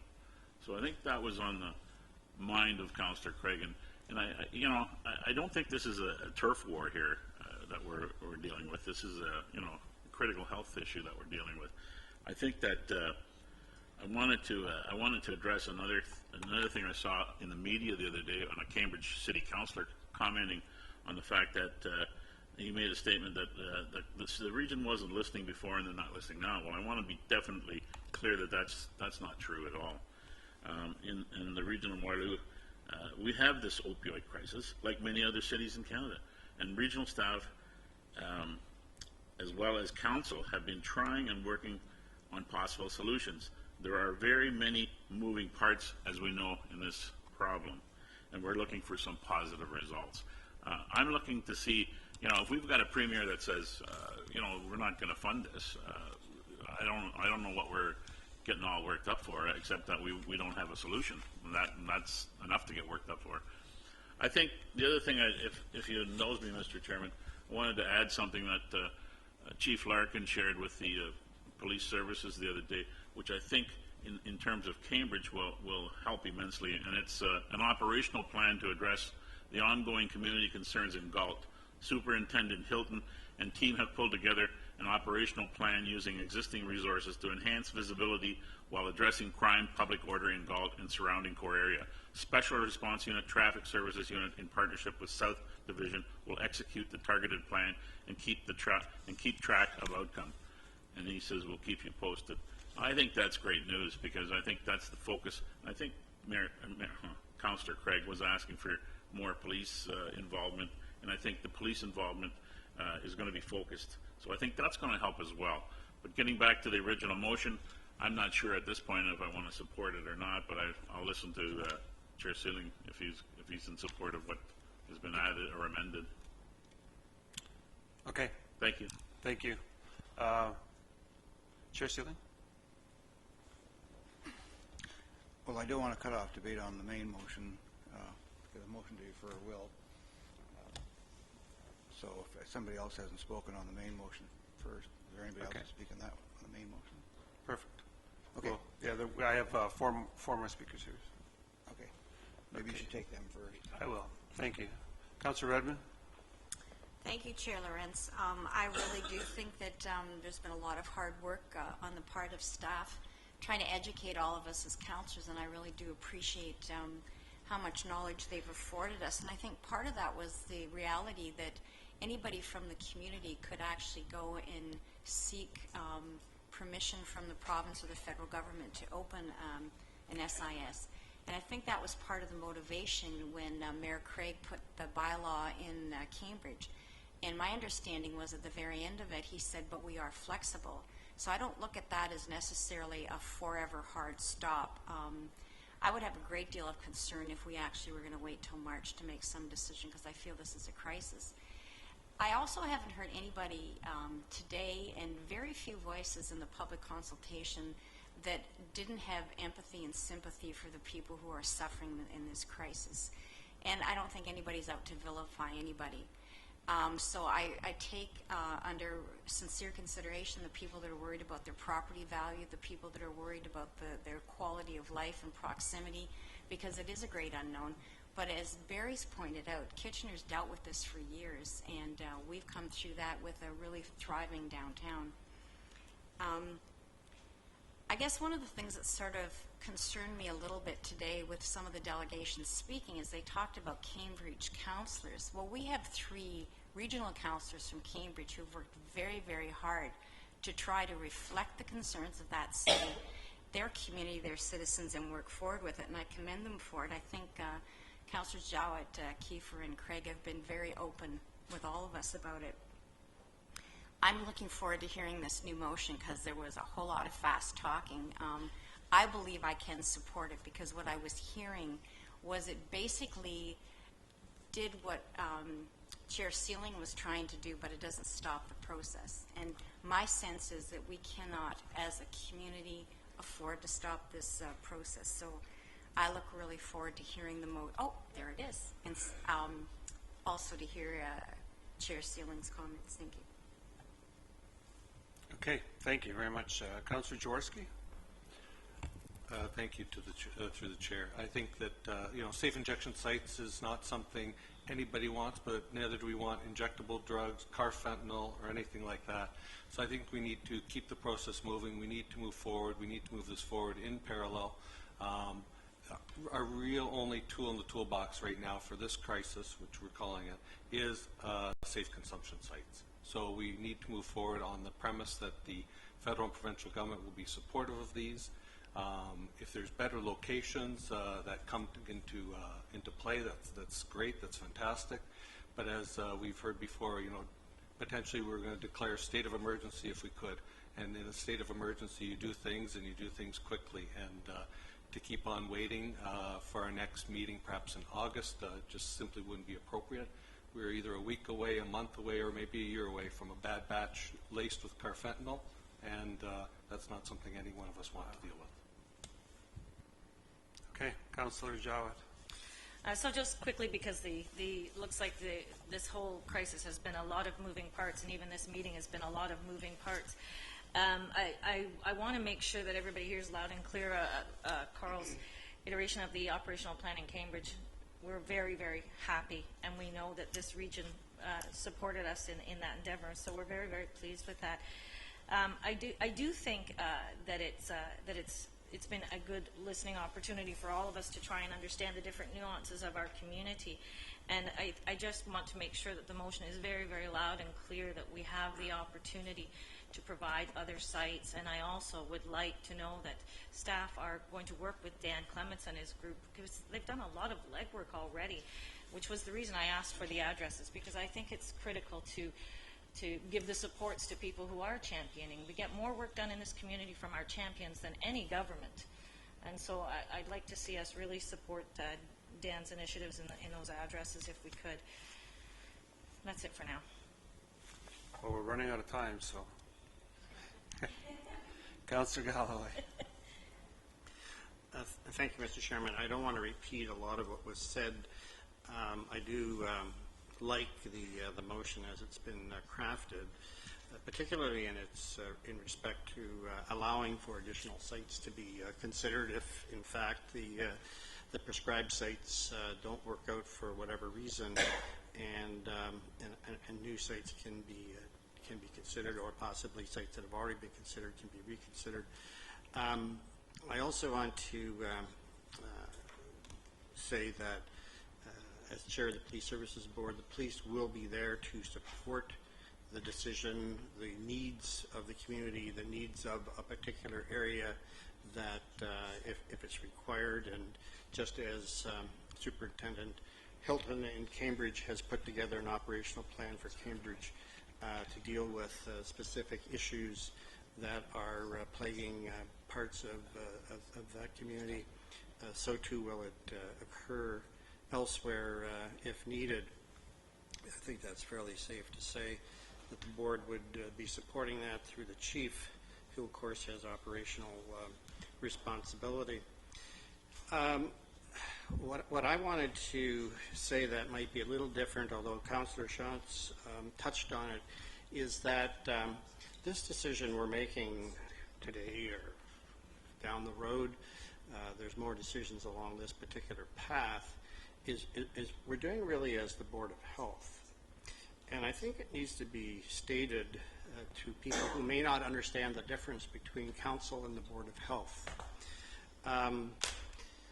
The Board of Health is supposed to be not influenced by political influences. It's somewhat akin to the Police Services Board, where the Police Services Board is set up in a way to take out political influence, unlike the American model where they elect their sheriff and it's highly politicized. We in Canada are a little more civilized in that regards. And the Board of Health is somewhat similar. And, you know, we zealously protect our right to be the Board of Health, where there are people in the province who are suggesting that the Boards of Health be disentangled from councils. And indeed, that is the case in a number of jurisdictions. You only have to look at Wellington to see that they have a separate Board of Health from their municipal councils. And so we really need to keep that in mind. And I would hearken back, a few of us are still wearing the scars of the smoking bylaw. We were the first province, yeah, well, after we had all the blood on the floor, then the province decided to follow our lead when we were the first municipality in Ontario to ban smoking in public places. And we did that as the Board of Health, essentially. It was, in our view, and Dr. Nolan's view, a crisis. And so we did that. And there was tremendous opposition to that bylaw. Now, in the fullness of time, we were thanked by many of those same people for doing the bylaw. And I'm not suggesting that we'll be thanked for this one someday in the future. I'm not trying to draw that comparison. What I am trying to draw the comparison to is that we do have to make some very tough decisions from time to time and take our political hat off and put our public Board of Health hat on and do what is best for the community. And if people can't disassociate our political role from our Board of Health role and they decide that they don't like us anymore, well, that goes with the territory of being the Board of Health. And we want to continue to be the Board of Health as opposed to having boards of health that are not elected individuals as they are in other communities. So I just wanted to add that to the conversation in addition to all the other matters, a little more specific to the task at hand. Thank you, Mr. Chairman. Okay, thank you. Last speaker is Councillor Armstrong. Thank you. I'm in favor of this very much so, and the way I'm looking at the entire problem that we have, and it is a problem that we have, it's a problem that society has. These are medical things that we have to deal with all the time, medical problems, mental problems. But what assures me that we're doing the right thing by doing the fight is when young people like Jenny and John come and talk to us. And they talk, and they're very articulate when they talk to us. And they admit why they're here. And that is, you know, the courage that they have to come here and talk to us like that, as what their problem is. And that encourages me to say, hey, you know, there's a lot more Johns and Jennies out there that we need to try and save their lives. And that's what we're trying to do. And that's why I am encouraged that we are on the right road to try and do that, because they admit that we are. They've told us we are. Jenny stood up there and said, you are on the right track because you're saving my life. You have, you know, whether it's one time or more times, we've saved her life because we're working to do that. So we're looking, it's not that I'm talking as a mayor or as a councillor or anything. I'm talking as a human being trying to help other human beings. And that's what we're trying to do here. So I'm very encouraged by this, and I'm encouraged by the fact that we're on the right track, because there's two people that came in here today and showed us that we are. Very good. Councillor Foxton. Thank you. Just a quick note. Ladies and gentlemen, if you read, and that the regional chair correspond, the last sentence didn't work quite right, and I've asked Tim to change it with your permission, Sean and Barry. So it would, and that the regional chair correspond with the premier designate as soon as possible to determine his government's commitment to this public health emergency, period. Because the direction as soon as possible doesn't work. Yeah. Tim already erased it, but I wanted you to be aware that we sort of got that taken out. Thank you. Okay. So I'd just like to make a few comments, and we'll let the chair go ahead. Sorry. So Councillor Galloway stole most of my thunder. But he used the word crafted, and I would say more or less cobbled. But I do appreciate the effort that was put forward by both Councillor Strickland and Verbanovic, because sometimes you get into these situations that are a little bit difficult. You're not exactly sure where you want to go with this. You know you need to check some boxes off, but you're not able to. And I think working together, we've kind of put together what I think is a resolution that I can support. It does check a lot of the boxes off for me. I was going to remind everyone that there's a political way to look at this, but there's also the Board of Health lens that we all are part of. And we filled out the surveys from the Ministry of Health, and you know, we take our job very seriously, and I think a lot of people don't understand that in this community. So I'm very proud of all of you. We've had some great discussions here today. This is probably the longest we've ever gone in a committee day, but that's good. This is good stuff, and we've done good work here today. I'm not exactly sure where the outcome will be, but I'm really proud of how we got here. And someday I can tell you some of the stories that I could share with my smoking bylaw days, when watching grown men cry and being confronted in restaurants with your family. And yeah, so it all worked out, and those businesses are still very successful today. So sometimes you just need to take that little bit of a leap or a little bit of a push and know that you feel in your heart you're doing the right thing, and I think that's what we're doing today. So Chair Silling, you want to click on, and I'll acknowledge you. Did I do that? So, Mr. Chairman, yeah, leave that up. Yep. I've listened to the discussion. It's been a great discussion, and I appreciate all the good discussion.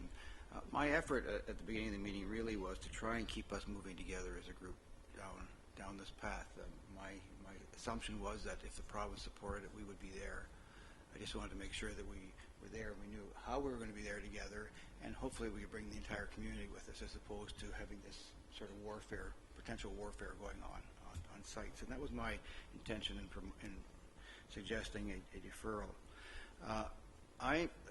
If we can tidy up the wording a little bit on this resolution, then I think that it's something that I could live with as well. And just two or three things, and maybe we can tidy this up after the meeting if we agree in principle on it. I think that the second line and the fourth line need to come together because they're both the same topic. We need to restructure that. And actually, the request of the Premier is really what the province's policy in support of SCS sites is, and we need to reflect that in the wording. And I think that in the fourth paragraph where it says for input of additional locations, I think that rather than say putting a parameter of 10 to 15 minutes, we need to say, as I suggested originally, meets the targets and requirements of the province and the region. And if we broaden it to say those kinds of things, yeah, which is the same. Well, sorry, yeah, there's more flex if we talk about the requirements, I think. So if we do that, I think we've accomplished what we need to do, and that is leave the door open to going down the road together, checking with the province to see where we're at, and indicating that we're open to more input on sites. So if we can tidy up that wording, good with that? I wouldn't put forward a motion deferral. We'd accept that if we change those words.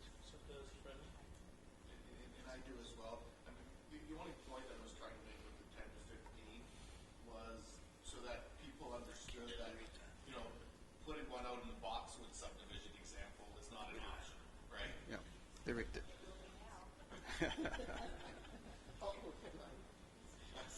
Okay.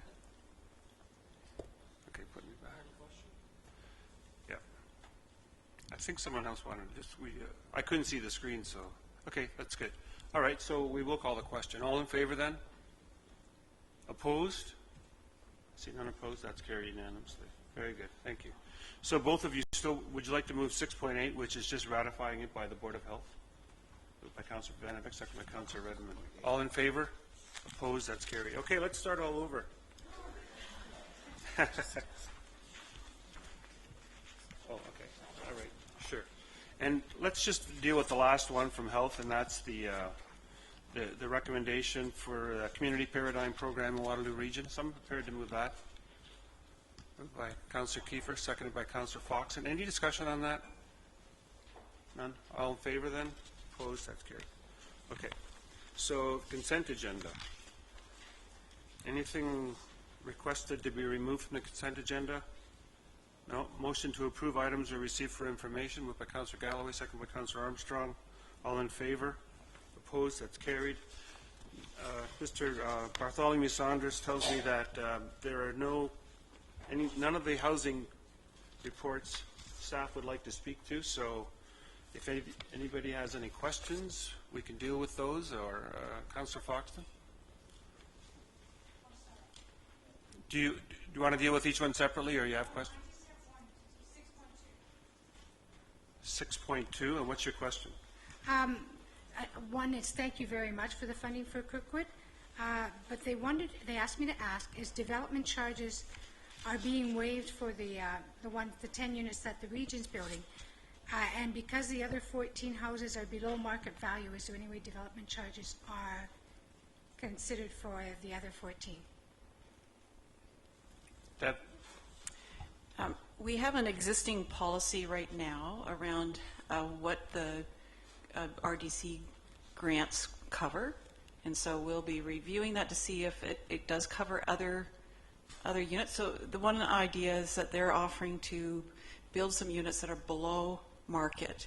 They're not the funded ones, but the other ones that are unfunded, and they want to access the RDCs for that. So I've said what we'll do is we'll clarify what the policy is. If the policy needs to be revised, we can bring back a report back to council to ask for a change in the policy. But right now, we need to clarify that with them. Thank you very much. That's all I needed. Thank you. Okay, someone prepared to move the balance of the reports then for housing? Do you have any questions on it? Sorry? Oh, sorry, Tom. I just didn't see your name there before. Councillor Galloway? Well, on that RDC matter, I'm not sure it's I looked at Mr. Dyer. I mean, I'm not opposed to it, but it's not in the bylaw. Then how do we do it? And I'm just wondering if that's an issue. I mean, we have the ability to grant money, but we can't necessarily waive the fees. Yep, so through Mr. Chair, this is an exemption that actually doesn't exist within the bylaw itself. It's a granting program that's outside of the bylaw. So we need to take a look at these particular units, determine eligibility, and I would say the other thing we need to look at is there is a relatively small amount of money in the reserve that we use to fund these grants from. And so a source of funding may need to be identified if council wishes to provide additional exemptions. Okay, let's do each one individually. 6.2, someone prepared to move that recommendation. Moved by Councillor Foxton, seconded by Councillor Kiefer. All in favor? Opposed? That's carried. 6.3, reallocation of investment in affordable housing in Ontario. Moved by Councillor Foxton, seconded by Councillor Jaworski. All in favor? Opposed? That's carried. 6.4, administration of the Ministry of Housing and Development charge rebate on behalf of the City of Kitchener. Moved by Councillor Armstrong, seconded by Councillor Nowak. All in favor? Opposed? That's carried. Where are we here? I'm going faster than I am. We can go. Children and Family Youth Table Funding Grant from the Hallman Foundation. Moved by Councillor Jowett, seconded by Councillor Redmond. Discussion. All in favor? Opposed? That's carried. Last one is the final 2018 provincial allocation for children's services.